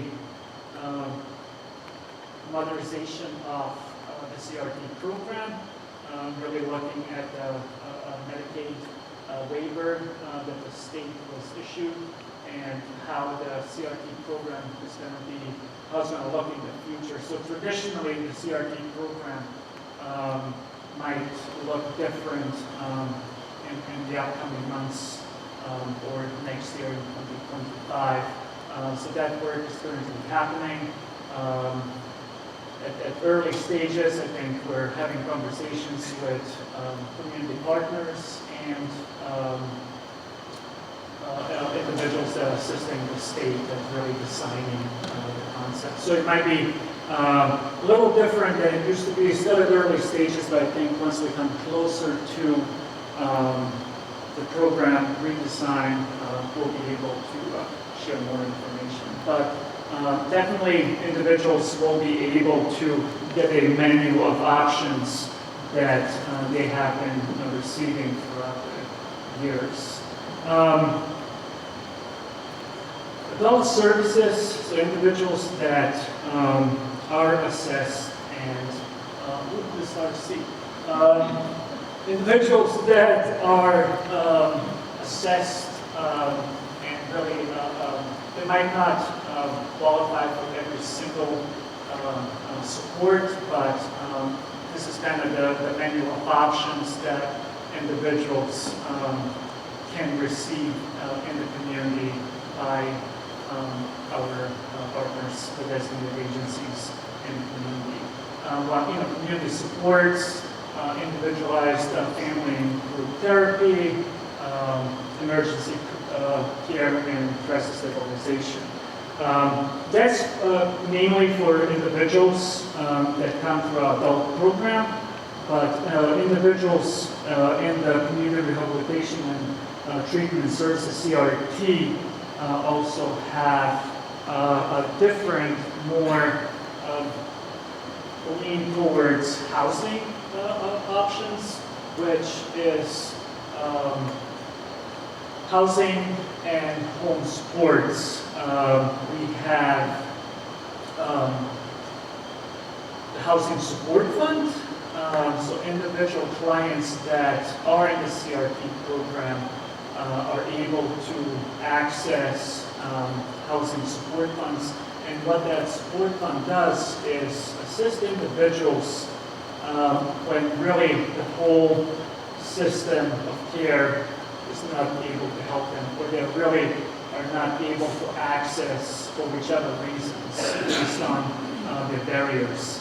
And we can use that fund to help with setup costs, apartment setup costs, ongoing rental assistance while they're on the Section 8 wait list, and multiple other components that where individuals that might have delinquent rent, delinquent utilities, we're able to assist with that, and also temporary assistance for individuals. And really maybe the assistance that's in place that we're able to pay for a temporary solution.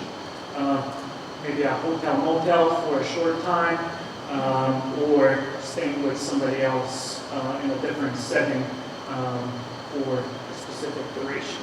So there are options for those individuals, and really as the system as a whole is unable to assist because of the situations they're in. Other housing and home supports for individuals is really doing outreach services in their own homes, be able to assist them. Sometimes we have a specialized fund where we can set up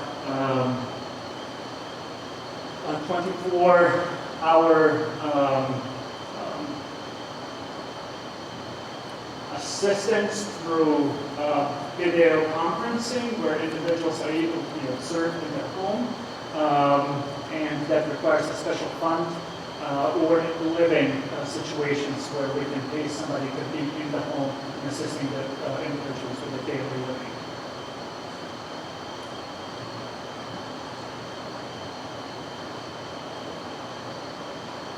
Another program that's really unique and that's kind of outside the system of care, the housing system of care, is the DMH Subsidy Plus Care program. It's modeled by Shelter Plus Care, and we're able to assist. Currently, we have roughly 86 clients statewide that are in the program. It comes with a subsidy plus care, so it's a permanent supportive voucher. So individuals are able to apply that through the designated agency, a specialized agency across the state. DMH reviews the eligibility, and Vermont State Housing administers the program.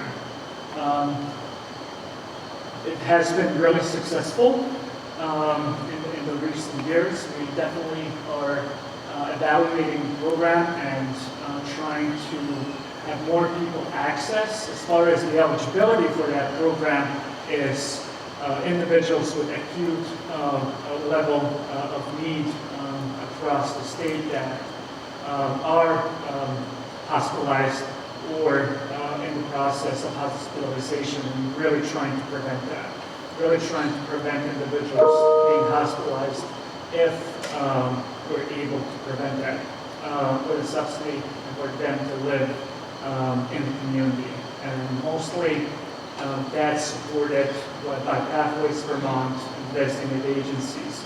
But mostly the vouchers are with Pathways, where they really support an individual in the community and then really addressing their needs that they might have. But also other designated agencies across the state.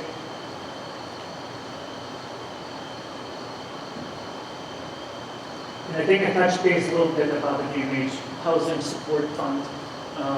It is really a unique fund to really support individuals in housing. Really something flexibility that individual organizations have in the community. And it's roughly over $1 million. Each designated agency, 10 designated agency administered a fund, and Pathways Vermont gets additional $120,000. And be able to use that fund in a creative way to bridge the gap that's in the communities where individuals are unable to access housing, are out unsheltered, in and out of hospital, really doing the preventive work in housing individuals while bridging the gap to housing.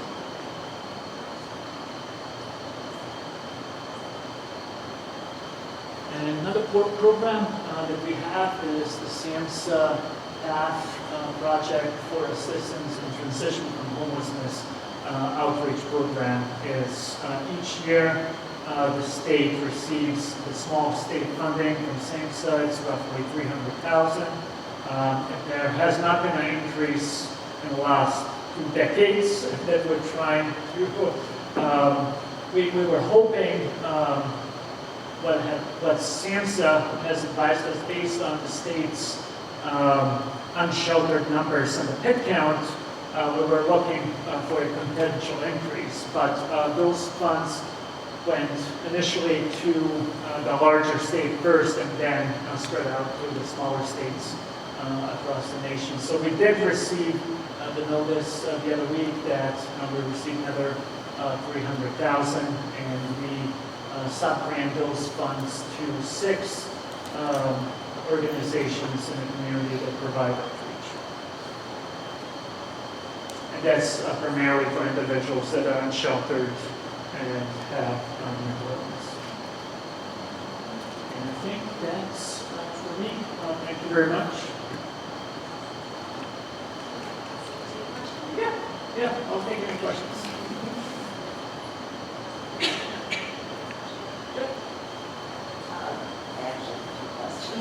One is, so the Shelter Plus Care voucher is different from the other Plus Care vouchers. Subsidy plus care, yes. Okay.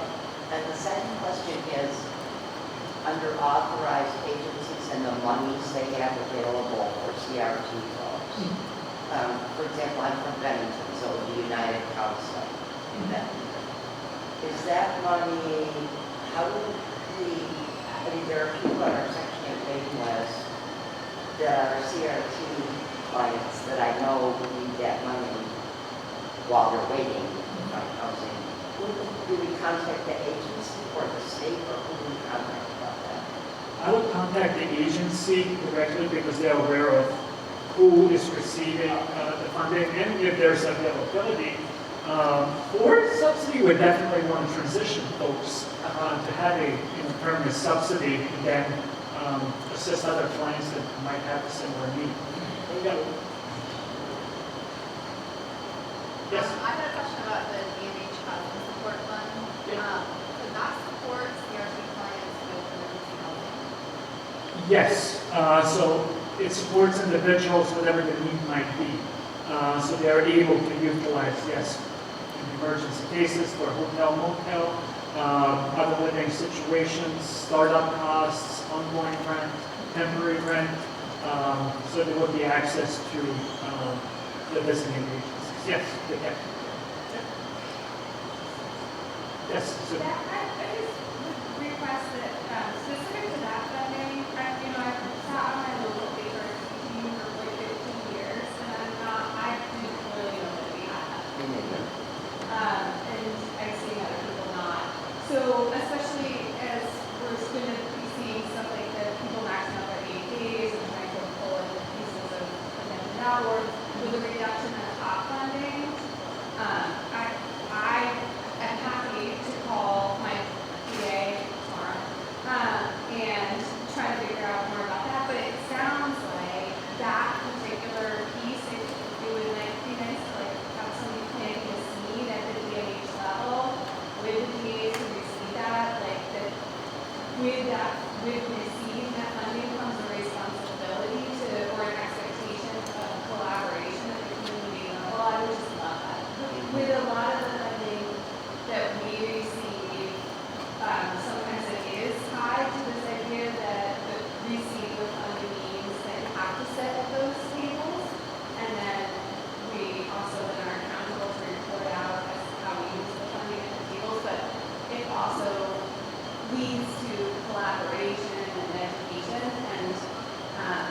so excited to find out about that funding and the time that I feel like I needed the most. It's like, oh my God, this sounds a wonderful moment. But I would love for them to get the message too that that money shouldn't just be siloed. It can be collaboratively utilized at the level. Yes, I fully agree, thank you. And I'm new into this position.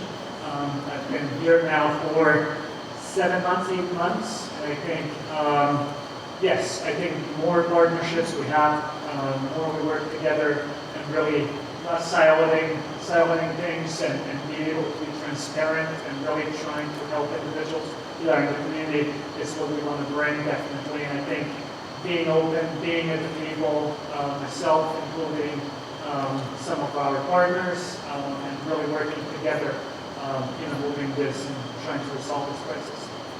Yeah.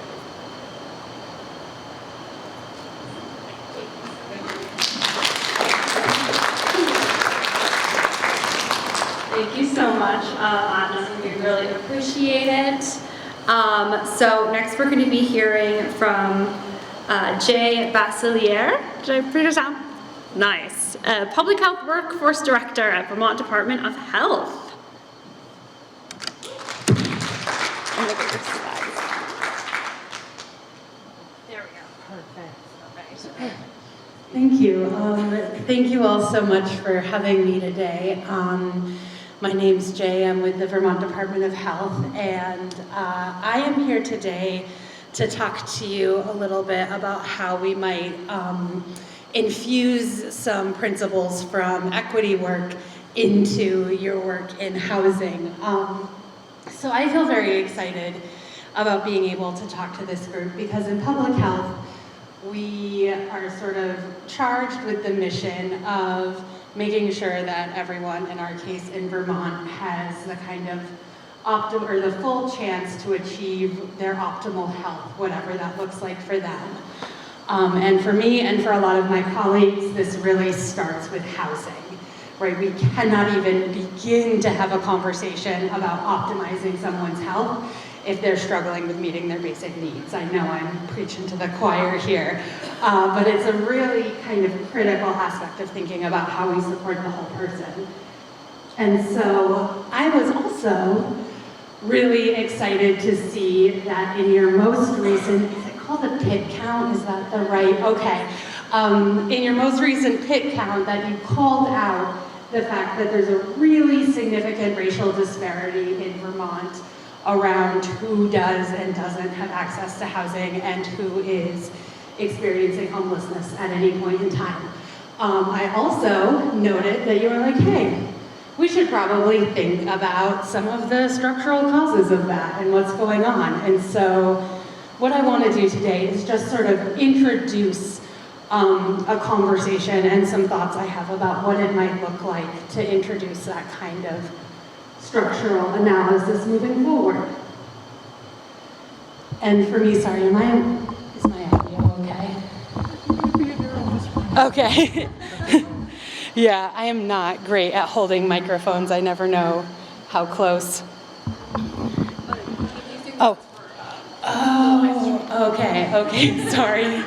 This is great, I'm learning about technology in real time. So I approach many equity problems, including ones like access to housing, through Angela Davis's just evergreen reminder to us that radical simply means grasping things at the roots. And so when we're thinking about racial disparities in housing and what might be causing them or prompting them or perpetuating them, we have to get to an understanding, a shared understanding of what the root cause of that challenge is. And so I'm going to share with you today 2 different ways that we might think about getting to the root cause. So first, this should not surprise any of you because this is your data, but these are some data points from the most recent PIT count that really rattled around in my brain when I looked at them, right? And So the first is that, well, I guess the first thing is the increase from 2022 is just deeply, deeply alarming to me. Because this is pre-flood tragedy, so I don't even know what you found in 2024, but my heart is afraid that it's even worse. But kind of thinking about equity in these data, it's really been rattling around in my brain that 14% of the people you talk to self-identified as people of color. And just to visualize this, right, because I think the visual really shows us how stark this is. So on the left, the blue is the whole state, the purple is Chittenden County. So that's the representation in the PID count. And then on the right is the representation of that same population of people in the state as a whole. And so there is just a wild jump beyond statistically significant that I'm glad to see that you agree warrants our attention.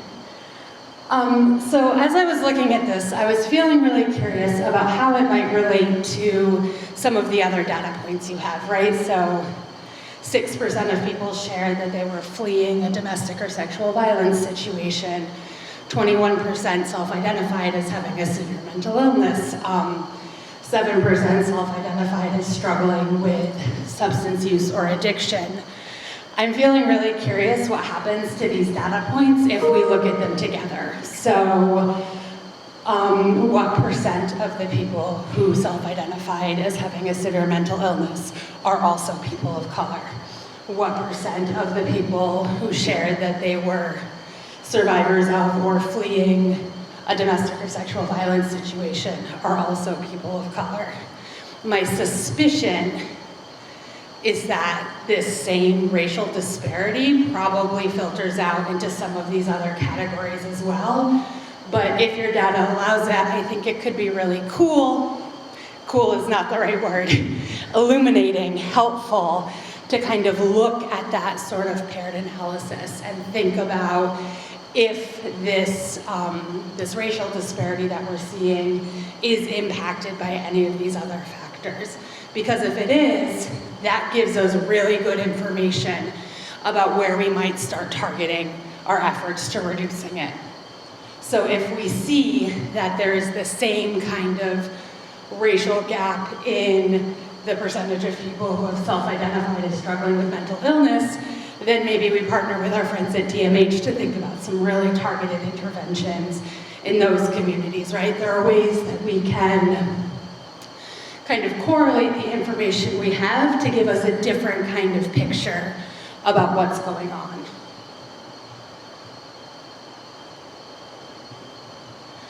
So the other way that I think it's really helpful to think about how we would tackle a capital P problem like racial disparities in access to housing is to look at the sort of historical and current practices that are contributing to this disparity. So I suspect you all know that Vermont is one of the whitest states in the country, right? It's something we talk about all the time.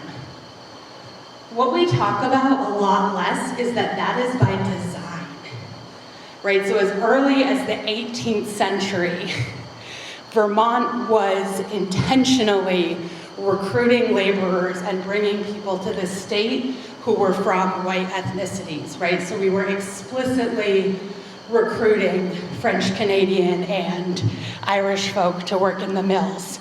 We were intentionally recruiting German and Scandinavian farmers to come sort of contribute to Vermont's agriculture, right? It is not an accident that Vermont is one of the whitest states in the country. It is an outcome of a series of behaviors. And I think that step one is really for us to acknowledge that. Right, we have to acknowledge that this is a social structure that has been created. And while no one in this room, I suspect, was involved in recruiting people to move to Vermont in the 18th century, this is still a legacy that we've inherited. So we have these histories of formal segregation, we also have histories of informal segregation that Vermont has not been immune to. Right, so things like redlining and gerrymandering, where we're very intentionally drawing lines around communities to give white communities the sort of largest voice in politics. These are practices that have been sort of historically very common and continue into the present day, right? So the way we're structuring how and where we live is contributing to this racial disparity in access to housing. There are also, again, so many ways that we have historically managed access to resources that are continuing to create higher levels of poverty among communities of color in Vermont and nationwide. Right, so people of color are less likely to have access to generational wealth, which is a major predictor of whether or not you can afford housing. Right, so lack of access to generational wealth is already sort of a barrier that exists. Then we have discriminatory, lending practices. The way we use credit scores, right? The existence of a credit score is sort of imbued with a really racist history. So in how we structure finance, there are problems that create these disparities. And then we get to the social beliefs. And a funny thing about Vermont is these social beliefs are often not sort of presented as overtly racist, right? But they're certainly informed by racist principles. So if we look at resistance we see in communities to building affordable housing, right? No one's gonna say, I don't want poor Black and brown people to move into my neighborhood. Well, some people are gonna say that. Most people in Vermont aren't gonna say that though, right? They're gonna make some other excuse. They're gonna worry about their property values. They're gonna talk about the safety of children or something else, right? But the belief that's underwriting that resistance is a deeply racialized belief. There's also, I think, a lot to be said here around how we talk in Vermont about who is an insider and who is an outsider. And this is something that I had to do my own growth around, right? Like, I used to love calling people flatlanders. And then a couple of years ago, a friend pointed out to me that when we sort of make these cracks about people who aren't Vermont, or who aren't from Vermont, the message we're sending is that we want Vermont to look the same as it always has, right? And so when we talk about those flatlanders or people from Massachusetts or whatever sort of glib, dismissive approach we might have, a message that sends is that we want Vermont to stay the same sort of lily-white, respectable state it's always been. Oh, and that one really, I was like, okay. I am still going to make fun of people who buy vacation homes in Stowe, though. I'm not ready to give that up, and I think that's okay. But, and then there's just a quantity problem, right? I know I don't need to tell any of you that there is not enough housing in the state of Vermont. There is certainly not enough affordable housing in the state of Vermont. And all of these other sort of social conditions make it so that there is a huge disparity in who gets access to the available resources that we do have, right? So it's sort of layers upon layers upon layers. But I sort of suggest that when we're thinking about these data and what they can teach us, and when we're thinking about how to get at this problem, that we really do it through the lens of what has happened in the past that is just contributing to our current state of affairs, and what can we control, right? So we can't control the history of segregation in Vermont, but maybe we can exert some sort of influence over how people are behaving in the present, right? And so what can we do within our scope to push back on resistances to affordable housing through the lens of a racial equity issue, right? What happens when we name those practices and make them really explicit in our work? I have another slide or two, but I want to know if there are any questions, comments, thoughts. I feel like hearing from you is more important than the last couple of slides. So I think I'm going to pause here for a minute, see if there are any questions or comments. Yeah. Just say, one of my comments is when we were looking at all the statistics from, or not this pick count, but the previous pick count. I think maybe working on that in the past, we may know this 9 years, but in the past, we've had additional questions we've asked in the pick count that were not given to us that HUD said we needed to ask for the pick count. And maybe if we were really committed to this, we could take a look at maybe some of your suggestions and what we could ask in order to gather more information out of this. Maybe some structural changes. I think I think we need that data. I think we can probably get it from coordinated entry outside of the pit. I think IC was here this morning, but I was really busy. I couldn't go. But either the coordinated entry committee or the HMIS committee, I think we could ask them. I think those questions about if we look at it across, like people who self-attested as this racial identity, can we look at did they self-attest in another category is the question that I have for ICA. So I think, and I'm excited to follow up on that. I was part of the same meeting. Yeah, and I think I agree with that, but also when we're talking about the pit count, not all those folks, and in fact, a lot of those folks have chosen not to come in coordinated. And so I think maybe we could do both if we're trying to get a more sort of global look at it. I agree, and maybe it is a combination. Yep. Sorry. No, please do not apologize. The most successful presentation in the world is the one that ends with people thinking together about how to solve a shared problem. So I love it, I love it, I love it.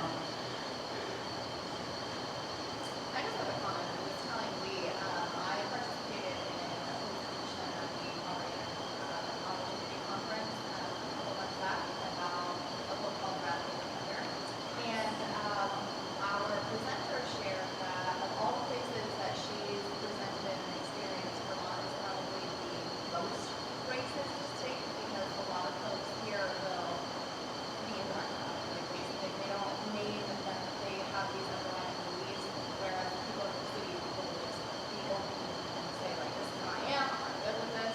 But here there's like this silent, behind closed doors approach to racism. Yes. I think it's important to acknowledge.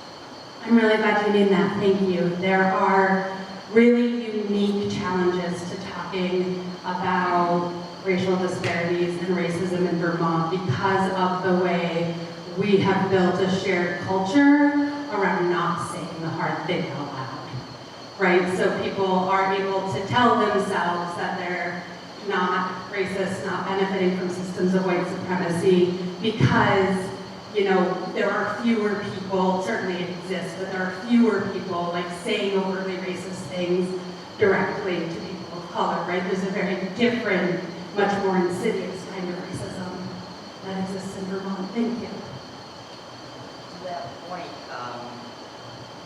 we all know that, and the reason for the pit count was just the coordinated entry list, is because frequently people who are not only without housing, but who are BIPOC, they want to remain invisible because they don't want the police to become them. They don't want to get arrested.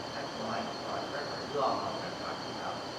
So I was really happy when in the pit count, we included, and Frank did a great job of summarizing it for our press releases. The problem, I think, is that the NIMBY, not in my backyard post, probably didn't read that press release. So I'm thinking that if there were some way that the Department of Health could put out something about it, that might grab their attention more than our organization. I'm listening. Okay. Okay. That's really helpful. Thank you.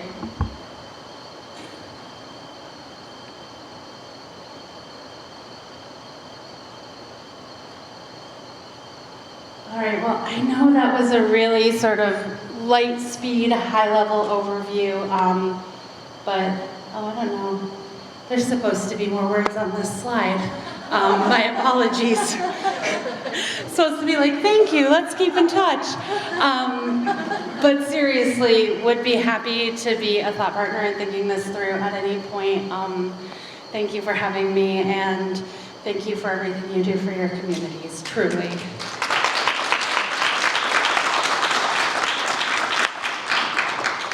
Thank you so much.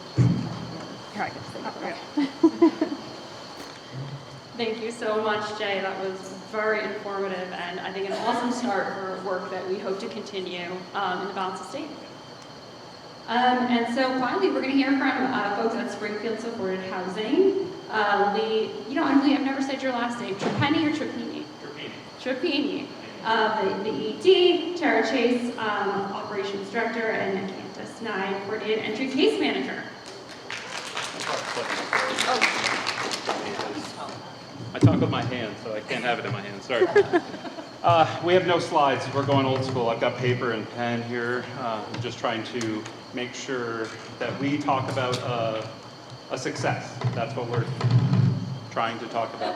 And we're having a failure as we try to talk about a success here. Okay, all right, there we go. So those of you who don't know, we operate as the homeless service provider for Springfield District, which is a weird northern Windham, southern Windsor County. We don't have a formal shelter. So the way that we serve our population is through master leasing apartments throughout that district. So we cover some of the mountain towns in Londonderry and Ludlow, and we cover down to Bellows Falls, and then over to Windsor and Londonderry, like I said. So we currently have 21 units that we're master leasing. As of last year, 6 of those were funded through our Housing Opportunity Program. And one of the things that we were acutely aware of is the fact that those units that we're master leasing are units that would normally be accessed and used by our clients. And not wanting to take all of those units off of the available listings, we have expanded over the last 5 years from 12 units to the 21 that we have currently, and we're in the process of expanding further. But in the conversations with Ari and the Office of Economic Opportunity, we talked about creating this program. It's Tara's guidance to do this transition in place program. And part of the thought around that is just thinking about moving. I imagine many of you here have moved or helped somebody move in the last year or 5 years or 10 years. I'm currently doing it with my sister-in-law. Thinking about how much it takes in upheaval and cost and confusion about where did I put my journal that I've been trying to keep track of all this stuff. And I'll say cost one more time, the cost and the expense of trying to move your entire household. When we're talking about our population, who largely will be coming to us either from a place not meant for habitation or from the motels, they are either carrying everything that they own, or they're paying for storage to have something, or they do not have anything. And so one of the things that we've run into often is somebody who is extremely excited, found a place, ready to move in, then begins to recognize that they don't have a dish drainer, they don't have towels, they do not have a bed, they don't have a couch, they don't have any of these things. And so the Transition in Place program came out of that conversation around not wanting to make people move, not wanting them to get established in one of our units, stabilize, get employment, have children, whatever it might be, and then have to uproot themselves and transition to their own permanent place and then outfit the whole place. So I'm going to let Tara speak a little bit about the process for the transition in place. So, he's much taller than I am. There, okay. So, as Lee mentioned, our master lease units, we furnish all of those. So when an individual comes in or a household comes in, it's ready to rock and roll. They can bring some of their personal effects. They get established there. They have case managers that support them. We have lots of different things that we do. So the transition in place piece is the part where somebody has come in, they're doing successful, they are meeting all of their goals, they've established, their PCP, they have their child enrolled in school, and maybe they've even met the landlord and it's going successfully, right? The landlord kind of likes this person. And how this happened this year was that the tenant filled out an application for another unit with the same landlord. They had no idea that that was for the same landlord of the master lease unit. The landlord had said, I'm really interested, and reached out to the case manager and talked to them. And so as we were talking with the landlord more, the individual wasn't quite ready to do that transition on their own. They just established their new employment. They were getting enrolled with that. They also had a partner who was pregnant and knew that they were going to have a child coming along as well. And so the cost of everything started to build up. And the client was like, I'm not ready to take this on my own. And so we talked with that landlord and we said, how about we make this into a transitional program, so transition in place program. So the client and their case manager worked really closely for the last 6-8 months now. The client has put away monies. I'm not giving exact numbers because we can get there, but put money into an escrow account where that client, so that after September 1st, they're going to be signing the lease for that unit, and we will be stepping back and the client will be stepping forward. They'll be paying a portion of their rent directly to the landlord, and we will help to subsidize the other part of that rent until that client becomes completely self-sustainable, they feel confident, and we've built a little nest in case something happens, in case that job falls through, in case whatever may occur. As we all know, there's lots of incidences where we would end up being behind. And so this is a perfect example as to an individual who does not have to move. They do not have to establish new health care. They don't have to lose things, right? As Lee mentioned, journal. We also know a lot of our clients that we work with, that's everything sometimes, right? Is moving to that next spot. I don't have the ability to take the rest of my belongings. This individual will now be able to have a nice start for their family and have funding for the next part of this year. So that is our idea of being able to not take up all of those affordable housing rents and being able to help limit the number of times somebody has to transition, which also increases the trauma. Great. Just speaking about the financing part of it, Tara spoke to when they're in the program, we have them escrow funds. So anytime they have an income or they gain an income while they're working there, we do ask that they save funds in order to help them with their transition when it comes. We do have a match option if it's towards a housing-related expense. This particular client has saved upwards of $2,500, and it could be matched if necessary, but more than likely he'll use that for his first-class security, and then anything else he might need for the housing. It's a great program. When we first started talking about it, it sort of made my head hurt around how we outfit a unit and then just leave everything there, and how the funding structure works. And we do look to do this again in the future.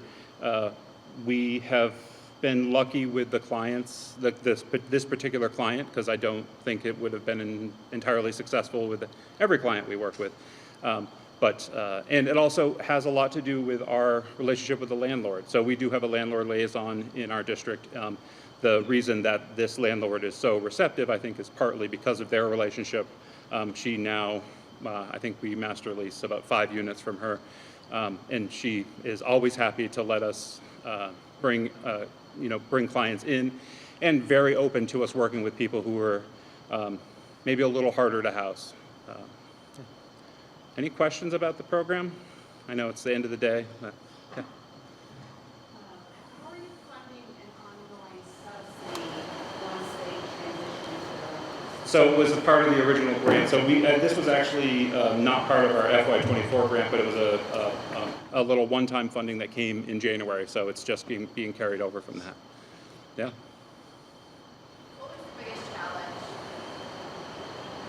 Aren't you supposed to be up Hey, here? what was it?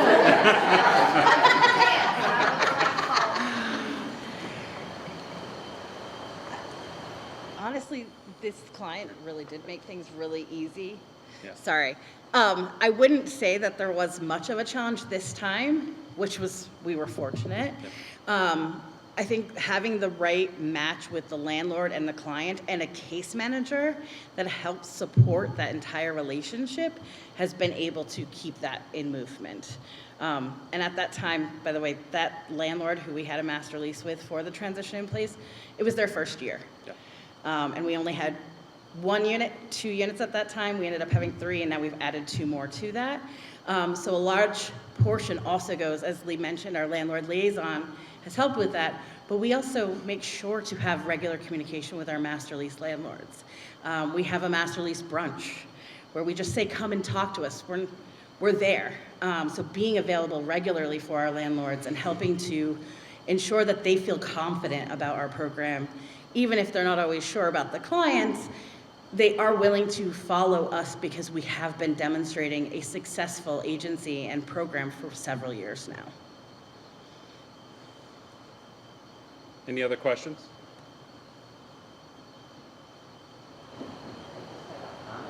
Thanks, Ray.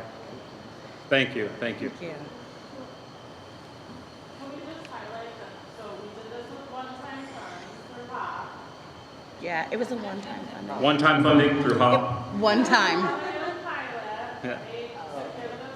Yep. Yep. And I think there's legs, right? with Yes. this idea, but I just don't want to give anyone the false sense that you got like extra money. It is not part of FY25, just to say it's, it was all from last year. But the intent is for us to figure out a way to create that because it is a model that works well. It's very respectful to the clients. I don't know. It felt great. It also is just nice for us to continue that relationship with landlords and continue to develop their ability to connect with our clients in a different way other than through us. So right now their contact is us and they'll come to us if there's problems with a client, but this is a good way for them to sort of apply and figure out how to be tenants and neighbors. Yeah. I have a follow-up question for Ari. Given that this was one-time funding and it was a pilot, what type of results would you need to see to continue a project like this? I don't think that there's clear results that are needed. I think it comes down to what's the priority in a given funding cycle. And I think if in a situation like this where you all are doing master lease units, you were saying, can we take one of our units and shift the model? I think we would look to you all to say, what was that like in comparison to your traditional model? It costs approximately the same. So is it more cost efficient? Are you getting better outcomes? Like, I think that's something we could look at. But I think it's hard when our funding priorities can change from year to year, right? With the leadership of the legislature. So I don't think it's as clear cut as like, if you can show this, then this would be something that we would fund. And I think, speaking to cost, I did sort of real rough math, and even based on the lowest cost motel room, it's about half the cost of putting somebody in a motel for that time period. And in the motel, they won't have their own kitchen and their own space and their own bed and the autonomy to sort of stabilize and figure out what's next for them and where they want to be. So that's the easy way for me to say it's a cost. I just want to be like, for every dollar that the motel program saves, we don't get an equivalent dollar. Right? So it doesn't, unfortunately, it doesn't talk that way. Thrifty Vermonter, save money. Well, thank you, and we'll be available here if anyone has any other questions.